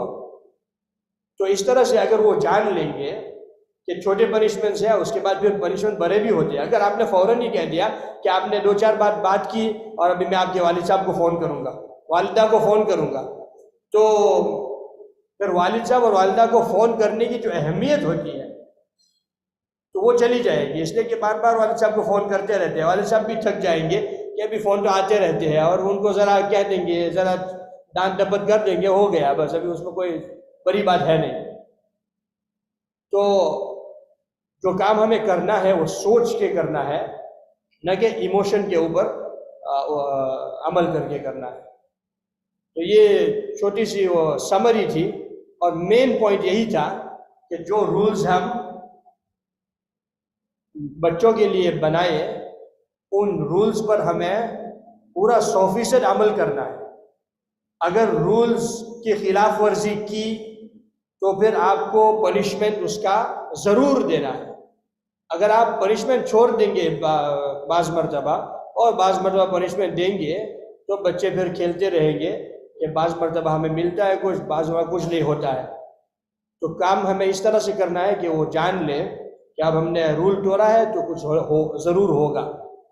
तो इंशाल्लाह इसके ज़रिए से लंबे अरसे तक और लंबी मुद्दत तक उनका मिजाज बन जाएगा और वो जान जाएंगे कि आप भी जानते हैं कि बाज़ असातिज़ा ऐसे होते हैं, बच्चे उनके साथ मस्ती मजाक करते नहीं हैं। और ये एक और बात ये भी मैंने बताई कि कल हमने जो बातें की थी वो मोहब्बत से पेश आना, बच्चों के साथ लगाव पैदा करना, उनके साथ एक इंसान हो के हमें काम करना है, न कि रोबोट की तरह हम उनके सामने बैठ जाए, पढ़ाए और काम ख़त्म हो गया। वो और स्ट्रिक्ट अंदाज में बच्चों को पढ़ाना, ये दोनों एक दूसरे के मुखालिफ नहीं है। बच्चों को पता होना चाहिए कि अगर हम इस लाइन के पीछे रहे और हमने अपना काम अच्छी तरह से किया तो हम उस्ताद के साथ खुलकर बातें भी कर सकते हैं। उनको कोई सवाल पूछना हो सवाल भी कर सकते हैं और उस्ताद को हंसी मजाक भी कर लेंगे। लेकिन अगर हमने ये रूल तोड़ा तो फिर हम दोस्त नहीं है, वो हमारे उस्ताद है, हम उनके तलबा है और फिर जो रूल तोड़ा है उसका असर ज़रूर होगा। हम इन बातों को अगर सामने रखेंगे और मैं कहता हूँ कि अगर आपने रूल बनाए और 2 महीनों के लिए आपने उसको बिल्कुल सॉलिड मजबूत अंदाज में उस पर अमल किया, 40 दिन 2 महीनों के लिए, तो फिर बाकी के जो 8-10 महीने हैं वो आप बड़ी आसानी के साथ गुजार सकेंगे, जैसे कि बच्चे फिर एक तरतीब में आ जाएंगे। तरतीब में अगर आ गए तो फिर आपको फिर फिक्र 1-2 ही की करनी होगी, सबकी नहीं करनी होगी। अल्लाह हम सबको अमल करने की तौफीक अता फरमाए। Now, let's quickly do the quiz, and then I think we'll look at the Q&A. So the quiz is not here yet. I think this is the quiz.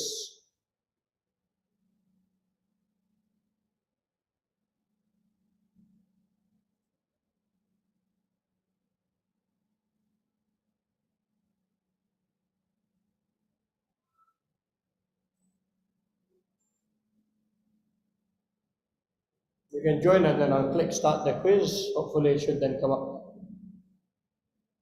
It's very simple. It's only 5 questions. It's just repetition and reminder.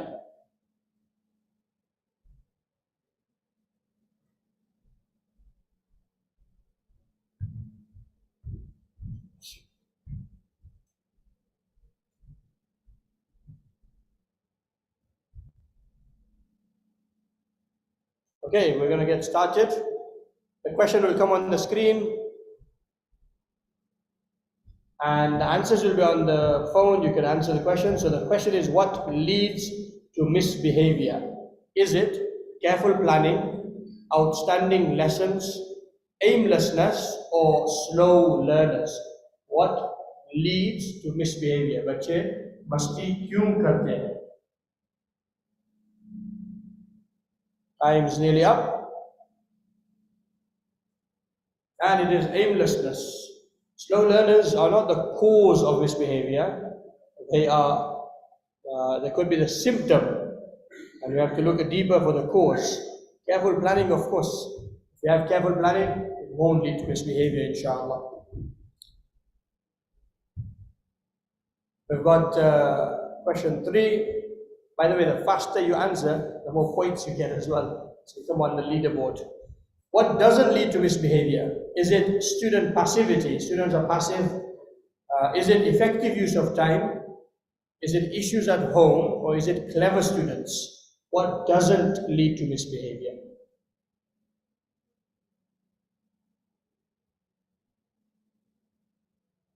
Time's up. It is effective use of time, of course. Clever students actually sometimes misbehave more because they get the job done faster and they have more opportunity.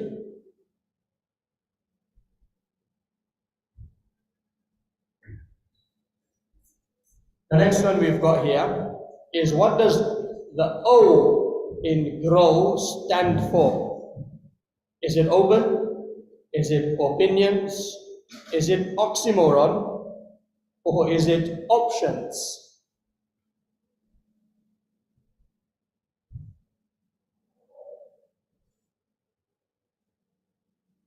Time's nearly up. It is options. Surprising, lots of you actually got opinions. So grow, G-R-O-W. I'm not going to tell you all of them. Let's do the next one.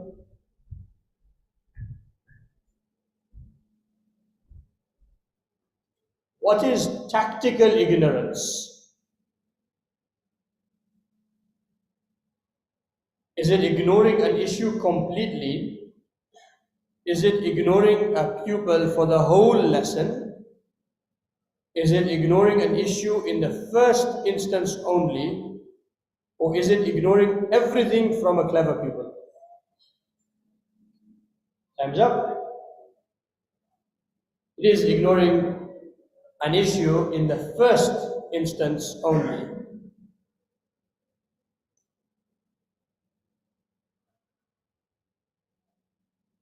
And I think this is the last question. Rules should be strict, difficult, and aim to punish.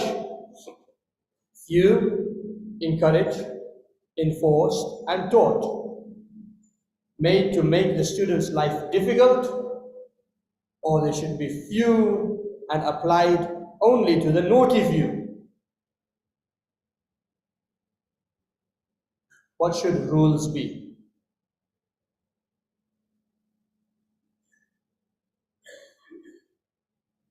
Alright, so actually some people said few and applied only to the naughty few. Rules are of course applied for everyone, not just the naughty pupils. And rules doesn't mean that, it's a classic example of you have a white screen and you have one black dot. I ask you, what do you see? Everyone's going to say the black dot. At the moment we don't have that, but if you imagine it, if we were to ask you, what do you see? And everyone will say, oh yeah, there's a black dot on the screen, or a red dot on the screen. And that's the example of a misbehaving student. There'll be a whole group of very good students. This class, what do you see? Oh, that student's very mischievous. And so we always focus on the misbehavior, we don't focus on the good behavior. Sometimes to deal with misbehavior, you should praise the good behavior. In fact, in the hadith of Nabi Sallallahu Alaihi Wasallam, without pointing out, who the bad person is, he would make a general statement. If you search the term in sunnah.com, for example, for the hadith, ma balu aqwamin, that statement, Nabi Sallallahu Alaihi Wasallam making a general statement. What is it with people? And he's saying something about the people who will know who they are, but he's not saying it directly and specifically to them, so everyone can take a lesson from it. You're not focusing on one person or one group of people. Rather, you're saying a general statement. Whoever takes from it because they realize it, they will take from it. And everyone else will remember not to do it. So that's some ideas. And I think that might be the last question, or there might be one more. Yeah, that's it. That was the last question. So now it's question time. So I'll answer some of these questions that we had from yesterday. And if we've answered them already in the behavior part of it, then it's great. And if we haven't, then we've got some more questions. So how to maintain discipline in the classroom and make the attention span longer to concentrate on what's being taught. So the first part we've mentioned about maintain, which is consistency. But the second part, which is how do you make the attention span longer? You can't make it longer. It's not possible. Well, it might be possible, but I don't feel it's possible to make it longer because we have them for a short amount of time in our care. There's different teachers, different styles, different ways of teaching, so there's no one uniformity. So instead of making it longer, we need to hack the brain. We need to hack the child's brain to such a degree that we know what makes them tick. We give them activities in short bursts.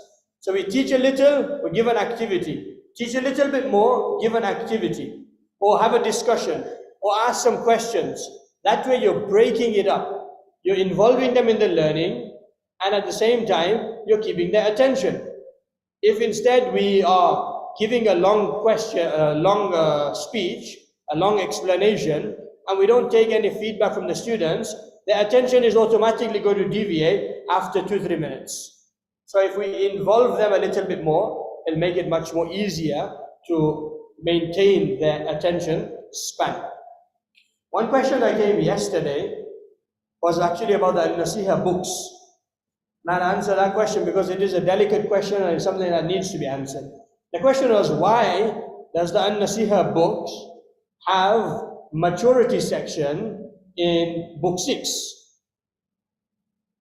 That's the question. And book 6, I believe, over here, especially in this school, is taught at grade 8. What age is grade 8? 13 years old. 13 years old, that's fine. So, in England, this book is taught at 11 years old. The same book. And I guarantee you, firstly, the reason, I'll tell you why. Forget the what else. The why. Sitting down with the muftis, we actually found that the children can become baligh at 9 years old, and especially the girls, and the boys at 10, 11 plus years old. And so if they do experience maturity at the early age, they should have a basic understanding of what is expected of them. And believe me, parents don't do it. Mothers will do it to some degree maybe. Fathers, we've seen it again and again, don't generally do it. Parents would prefer someone else do it because they feel that level of shyness, modesty. Teachers are saying that we feel embarrassed and shy to teach it. Who's going to teach them? Parents are saying they feel shy. Teachers are saying we feel shy and embarrassed and modest to teach it. And it's an age when they are experiencing it. If a boy or a girl has become mature at that age, and in hotter countries, there's a usual thing to possibly become mature earlier, and they're experiencing it, and they don't know what to do with it. They don't know what it's about, they don't know what the ahkam are, they don't know how to deal with it, then what's going to happen? So there's a hole, literally a hole in their knowledge about it. So speaking to the muftis, they said, no, it must be taught. Of course, it's mentioned to some degree, and there are some words in there. There are some words in there that require sensitivity. Of course, because we're talking about a very sensitive topic. And for that, the only thing I would recommend is that it's not every teacher's cup of tea. Even in England, teachers feel modest and shy about teaching it. The children actually already know this. I mentioned this at the parenting conference here a few days ago, that some schools, or here or somewhere else, that some schools are teaching things related to private parts and X, Y, and Z at the age of 3, 4, 5 years old. The basics to say this is this, this is that, and then they grow from there. This is in England. And still the teachers are not prepared to teach it. Where are they going to learn it from? They're going to learn from school. At year 6, which is 10 years old, they are learning so much more than we would want them to. But in a public school, you can't control that. In an Islamic school, we are able to control what they learn, etc. But it's a government requirement. Leave alone the government requirement. I'm telling you that at 11, 10, 11, 12 years old, they're going to experience this themselves. So we need to teach it. Of course, there is an element of modesty and shyness where we can't teach it openly, and there are certain words in there which we want to maneuver around, even though we've tried to use the simplest word that we could for that particular topic. What we need to do is select teachers who will teach it. For men, to select boys, select male teachers. For the girls, select female teachers who are specific, maybe just for that lesson. Because they are good at it. Because they have a way of explaining it, which other teachers don't feel comfortable with it. It's only one lesson, 2 lessons, 5 lessons. So you select a teacher who will go and teach that lesson to them in a manner that they are strict, they are able to manage and control the behavior, and at the same time they are able to discuss openly. Openly meaning with shyness. Islam is about haya. We've got to talk about it with modesty. So we've got to keep that in mind. But I don't think we can shy away from it. Because online, they're finding everything much more than this. Much more than this. And they're going to learn it from there anyway. So we need to give them the Islamic perspective. So that was one of the points. What do we have here? Major problem students adopt universities later. Interest. Yeah, behavior for 40 students. I really admire your ability to teach 40 students, because it's difficult for even me to teach 40 students. But managing behavior there, if something works from what I've told you today, please do let us know. Because I really want to know how it would be possible to manage this group of students, which is 40. Maximum I've seen is 22, 23, 25. So if you have 30 students, possibly, okay, it works. 40 students, if any of this that we've shared today works, please do share with us. Do let us know, inshallah. Time management, it says here, how do you teach time management? Consistency. You expect things from them at a particular time. You tell them this is what's required, this was expected, and you'll see that slowly but surely they fall into line about giving things, getting to places on time, giving the homework in on time, etc.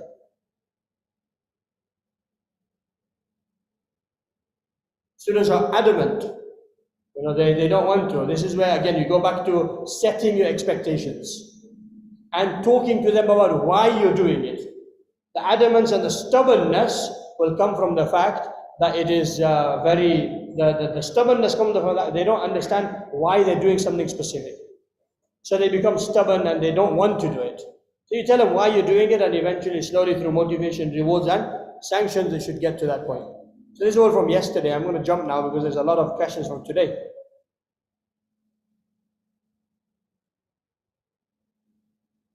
There we go. So, how to take the attention in the class easily? Well, we've got to bring the attention in by a collection of two things. One is a good lesson, and second is consistent behavior management. You put those two things together, and the attention will be with you for most of the lesson at the very least. There's another one, how do you design different lesson plan for mixed classes where there are a group of clever and slow learners? This is known as differentiation. If you just Google differentiation in class, you'll easily find lots of resources. The way to do this would be that you have a basic lesson which is for everyone. And you have some advanced extension activities that you specifically target specific students. And in your worksheets that you print out, if you have any, or you have questions that you devise and develop, you will put those questions for the brighter students and some of the simpler questions, not simple but challenging still, but according to their level for those students, so that you make a differentiated plan based on the outcomes. Someone said, please answer my question. But I'll try to get to it, inshallah. And if I can't get to any of your questions, as I've said, we're ready to assist and help. You just have to send us a message on our WhatsApp or email, and inshallah we'll try to answer those later on. What if students get immune to punishment too? What if one student snitches on the other student and swears that he didn't do a particular thing, but the other one swears that it happened? This is a practical matter. When you put in place the things that we've mentioned, they don't get immune to punishment. Because the punishment, the stricter punishment, is still awaiting. There is still something more you can do. And there will be a small group of students that after putting all of this in place, they are just unmanageable. Then you need to give one-to-one attention to them. You need to put in place some intervention. We have a plan which is called a behavior report. It's called a behavior report for the strict students. So we will share that with you, or it's on the teachers forum actually. Search that, a behavior report. You put them on a report, you involve the parents into this, and you're slowly converting their bad behavior to good behavior. They could have 10 points which are bad, but you select 2 or 3 of them to try to improve them in those, inshallah. What do we have here? How to bring discipline in a confined classroom setup. I think that question has been answered. Confined, of course, is not ideal, but some of the points will definitely help in there. How to handle the students who often break the rules in spite of repeated reminders. Don't give reminders. Don't give reminders. It's not supposed to be for reminders. If you give reminders, then they just become immune to it. They're like, you know what, there's nothing happens here. You're just giving them reminders. A reminder is supposed to be the expectation. Set the expectation. Make the expectation clear. Once it's made clear, then you enforce the rule that you have set. Enforce it in the capacity that we've mentioned, going from small to big. And I guarantee you that there will be very few students that will actually continue. Children generally by nature are not made to misbehave. They do what they see people do. And they do what they are allowed to do. I think it's what you permit, you promote. What you permit, you promote. If you allow it, they'll do it. So if you want to really control the behavior, put in place the system, and you'll see within 2 months, inshallah, you'll see the difference in the children. A lot of the questions are repetitive in some degree, so I will jump some of them. Misbehavior can change according to the child. Kids with special kids, misbehavior is for different reasons, of course, definitely. That's the point. In our school, we have Shafi, Hanafi, and Hadith students, and how can we teach this particular subject? You're talking about fiqh, I assume. So for this one, we have many schools like this who use the An-Nasiha books, and there's a mix of students there. And so what do? There's 3 options. One option is you miss the subject out altogether. You don't do fiqh. Someone once told us, they said you should do neutral fiqh. There's no neutral fiqh really, right? So you miss out the fiqh and you say to the children, you learn the fiqh yourself. Some schools are doing this, government schools, they're doing this because they have no choice. So the children will learn in maktab, they'll learn somewhere here, there. Or that's another ideal choice. The second option is that you provide specific classes, or in the class, whoever is different, you provide them with some information about each of their fiqh. If the teacher is well versed in this. This is also not ideal because the teacher is not going to be, all teachers are not going to be well versed in the different variations. And you're going to confuse the children actually. And the third option which we suggest is like people know when they come to your school who you are. They come to the school knowing who you are. So if you're Hanafi, if you're Shafi, they know that you're Hanafi and you're Shafi. Despite that, they sent their children to you. If they send their children to you, knowing this, then you tell them that, look, we are a Hanafi school, for example, and this is what we follow and this is what we teach every child. And in order to manage the behavior of the children and manage the progress and the attainment and tests and everything, we teach according to this. Now, I believe that maybe you need some other fiqh, for example, but you will need to do that privately yourself. But in class, this is what the expectation is, and every child will study this exact thing. Now, if they came to you because your school is good, and knowing who you are, and they want to keep their children after that, then that's their choice.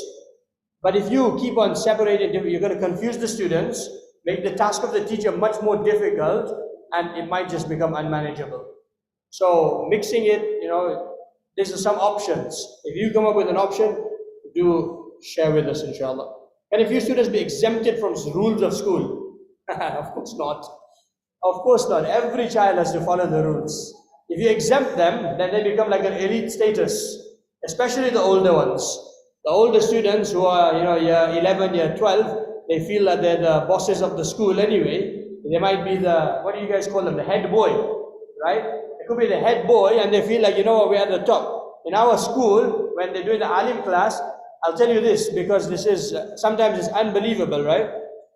Whilst we were studying, it happened twice, where there was a group of students who were in Mishkat, which is the second last year, and the entire class was sent home because they were involved in smoking. The entire class. And there was no Bukhari that year. That whole year, there was no Bukhari class. The level of strictness was to show that it doesn't matter whether you are the top of the, you're nearly going to complete now. You break the rule which we are very strict about, knowingly, we're not going to keep you. So they sent them all home. And at another time, there were some that were involved in certain other things, and two of them, they were nearly finishing. They were sent. And so if you create an environment where some people feel that they are elite and they are untouchables, then they will spoil the others. Because the others will feel like, you know what, we'll get to that stage and we'll also be untouchable. If management didn't set a policy of punishment, how to manage, speak to the management. Yeah, really, speak to the management and sit down together, let's make a policy. Let's make something that we can work with. Then inshallah we can make. So that way everyone's on the same page. Otherwise, you can do your own thing, of course. But I'm doing something, he's doing something, she's doing something, and then everyone's doing something else. We're all fragmented. So we sit with the management, let's make a policy together. It's not that you do the job management and we'll just do whatever you tell us to do. We sit together. You are, as teachers, you are the people on the ground. So you know the real challenges. The management will then assist you in enacting and putting together a plan for all of those challenges. Then what do we have here? New students can't read or write Arabics. So how to manage with new students and old students in the same class? Yeah, this is a challenging one. This one is going to be difficult. This one you have to set aside some time. So what I usually do, I have some students like that in the past where they didn't know Qaida and I'm teaching Quran 20th juz. But they're old and they didn't come to madrasa before that. So you give the rest of them the task, the extension task, whatever they're doing. And whilst they are learning, I will spend 10, 15, 20 minutes, whatever I can with that particular student and give them some work to do at home to get them up to scratch. And then if they're really, really poor, we have an intervention system in our school and also our madrasa where one teacher's job is to support weak students. So if they're really weak, they go to that teacher for 1, 2, 3 lessons and they will support them. And that teacher's job is just this. So they'll have 5 students, sometimes they have 10 students, sometimes they have 3 students, and they will support them, try to get them up to scratch quickly and then send them back to the class. I don't know how many questions there are because I can't really see. I think I should mark them as answered.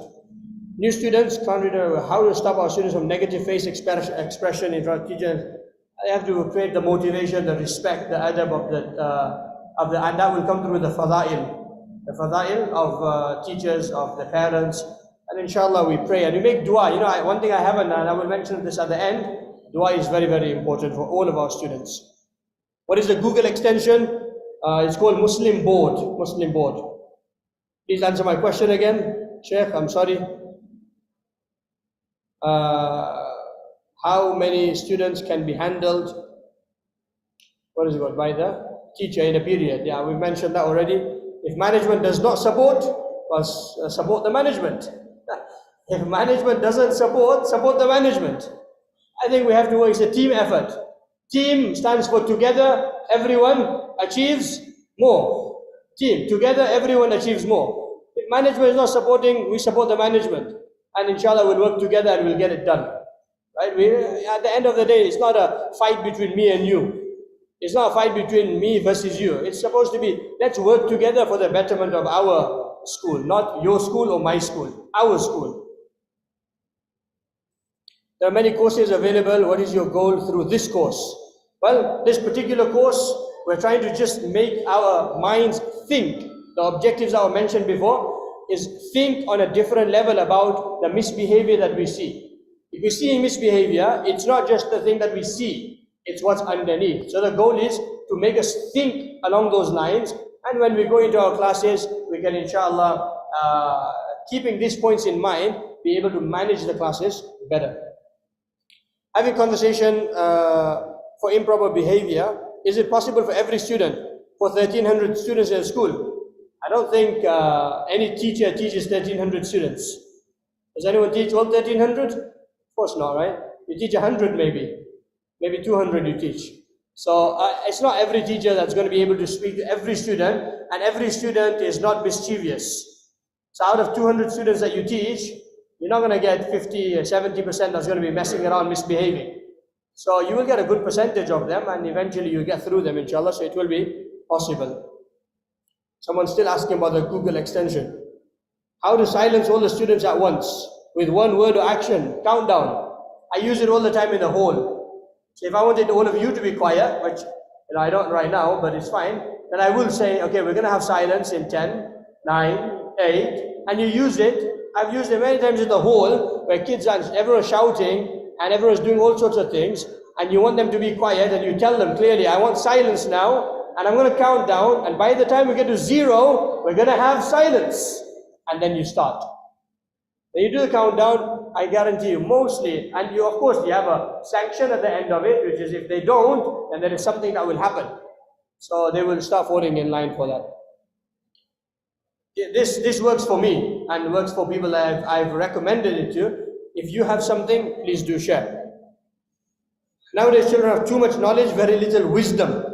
Oh, definitely. We need them to go to wise people.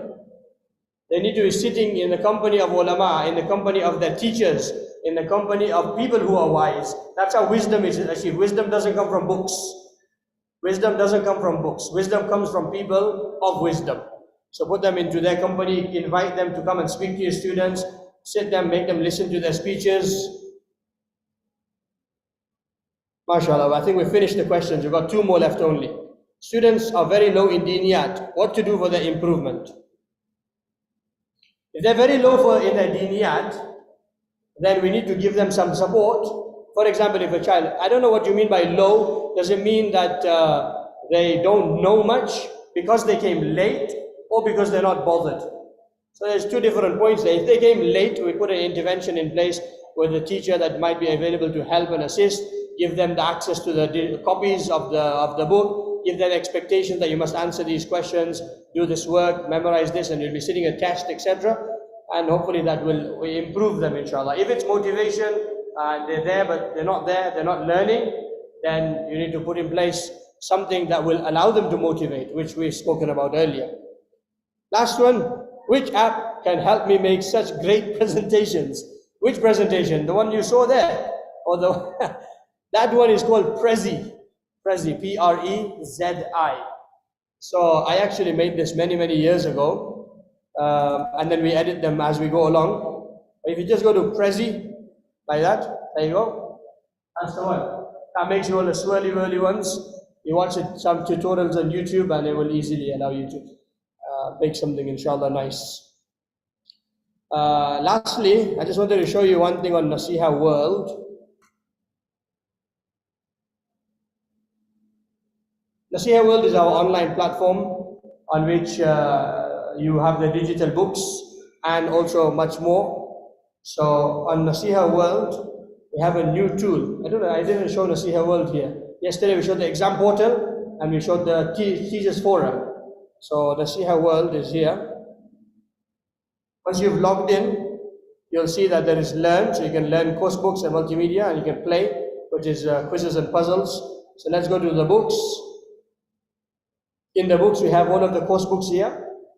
You can click on any one of them and you'll be able to open it. Along with that, we have the Surah and Dua book here. So I'll just open that for you to see as well. We have the Tajweed guide, about 40 different rules there. The Qaida part 1, part 2, Shafi fiqh book, and Juz Amma. So all of that is here in digital format. If you wanted to see it, you can of course just open it just like a normal book. If I just jump ahead to page 29 maybe, you can see when it loads up, it opens up just like a book, and you can display it, you can zoom in and show the children what you want to show, and you'll be able to move around. In terms of the Dua book, go to any of the pages, you'll see the duas, you'll see the surahs, the names of Allah. You can see here that this dua book actually has Shafi duas as well. So tasbih of sajda in Shafi, we've got dua between the 2 sajdas, between the 2 sajda for Shafis, and then they all have the hawala, the reference, the names of Allah is there. The tracker is there as well, so C2 is class 2, grade 2, or book 2 actually. So you'll see the tracker there to monitor. The surahs are there with the translation. So this really helps the children learn and memorize and revise. So that's that. Then if we go back to the original, we have quizzes. So the 7 subjects: fiqh, hadith, seerah, tarikh, aqidah, akhlaq, adab. You go to fiqh, for example, you got all the 8 levels for the 8 books, and you've got all of the topics from that particular level in fiqh, and you've got multiple quizzes that you can do with the students. Then you've got puzzles in a similar fashion, the subjects, levels, and puzzles. And then you've got multimedia. The cartoon series that I mentioned is here. You've got the surahs, you've got the du'as and ahadith. You click on them, you can listen to them, you'll be able to, it highlights as it's reading, making it easy for children to follow and practice and learn. The last thing which we release right now, which we haven't made public for everyone yet, but you can see, is the interactive qaida. If you want to teach the qaida in an interactive manner, you can have the part 1 and part 2, the same one that I showed you earlier. That was the PDF book. This is the interactive version. So you have all the lessons here. Let's go to lesson 1A, for example. You have all of the letters. And all of these letters, you can play the sound. When you play the sound, then you are able to actually hear the audio of each of those lines. So you say line 1, alif, ba, ta, and line 2, ha, ha, like that. And then what we have is click on any one of the letters. It will open up a single page. Click on the middle, you will see alif, and you can play the sound, and it will play the sound alif. And like that for every one of the letters. And if you go all the way to the end, exercise 5G, for example, you'll see all of the, this is 5-letter words. So you can play the whole audio of the whole page. If you want, you can click on any of the single ones. Click once, it will show the letter. Click the second time, it will show the haraka. Then again, the next letter, the next haraka. Click again, the next letter, then the next haraka. So you can go with the student and say, okay, read this with the haraka, how do you say it? How do you read this? How do you say it? And then you go through the whole thing, and you can play the audio if you want. It will read it with the spelling, fa-ha-si-ba, like that. And then without the spelling, fa-hasiba. So it will read it out for you in audio, so you can actually practice with it as well. And there's some games as well that children can play about multiple choice, select the right words, etc. And so that is available on Nasiha World. I think that's about it. We've covered everything that we should cover, and time is also up. We need to finish. I would like to thank you for all attending, and I would like to ask you all to make dua for us that we are able to continue this work. We've done a little bit, we've shared with you a little bit, but essentially this is only from the fadl of Allah subhanahu wa ta'ala. And we thank Allah subhanahu wa ta'ala for making us teachers, and we ask Him to make us better teachers. The last thing which I shared, I think yesterday as well, that whatever we've covered in the last 2 days will expire in 24 hours. Right? In 24 hours it will expire. Meaning, if we don't remember it, if we don't put something down, some plan for it, then it's as if we didn't take part. Because 70% of knowledge that has been taken on and learned will expire in 24 hours. So if we put something, 1 thing, 2 things, 3 things, make a plan. Make a plan that this session should not go to waste. It shouldn't be that we came, we took part, some sunnah, because we were told by our management, so we came, and tomorrow the same thing again, because it's too difficult to do any of this. We just take 1, 2, 3 things away, and inshallah, the benefit of this, we will see in the long term. We pray that Allah subhanahu wa ta'ala grants us the ability, grants us the barakah. I'd like to thank Sana School, Nurul Amin Bhai, and Principal Najia, she and the family and the rest of the teachers who have made this place a wonderful place, invited myself to come here, and it really humbles me that you've given me this opportunity. And I'd like to thank you from the bottom of my heart that Allah subhanahu wa ta'ala give you the best of rewards in this world and the best of rewards in the hereafter. And look after all of you, and look after all of your families, and look after all of your students, and allow us all to enter into Jannatul Firdaus collectively, inshallah. Ameen. Jazakumullahu khair al-jaza. Wa akhiru da'wana alhamdulillahi rabbil alamin. I will leave the An-Nasiha website on the screen so that you can take the phone number down for WhatsApp. Hopefully if it loads up fast enough. There we go. So the bottom number, this one here, the highlighted one, and the email is there also. You can contact us on WhatsApp there, and you can email us. Like said, we're ready for your to assist you, inshallah, and we will be looking forward to assisting you. Jazakumullah khair.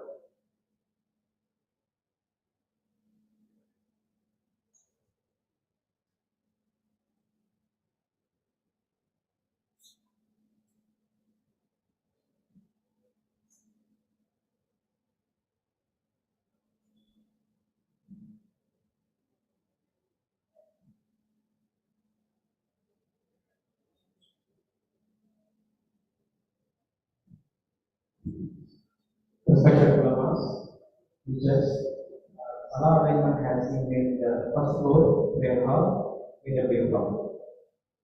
Jazakallah.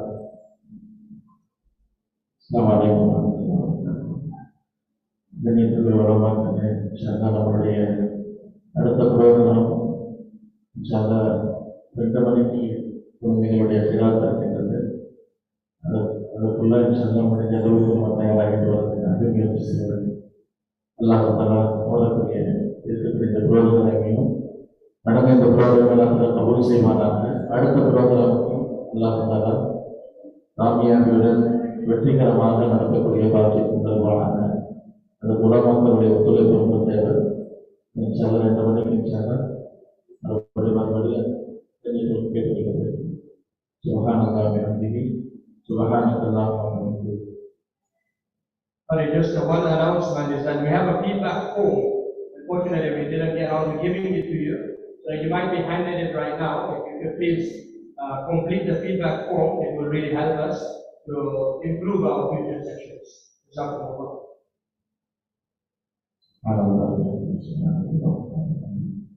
وأشهد أن لا إله إلا أنت أستغفرك وأتوب إليك. سبحان ربك رب العزة عما يصفون وسلام على المرسلين والحمد لله.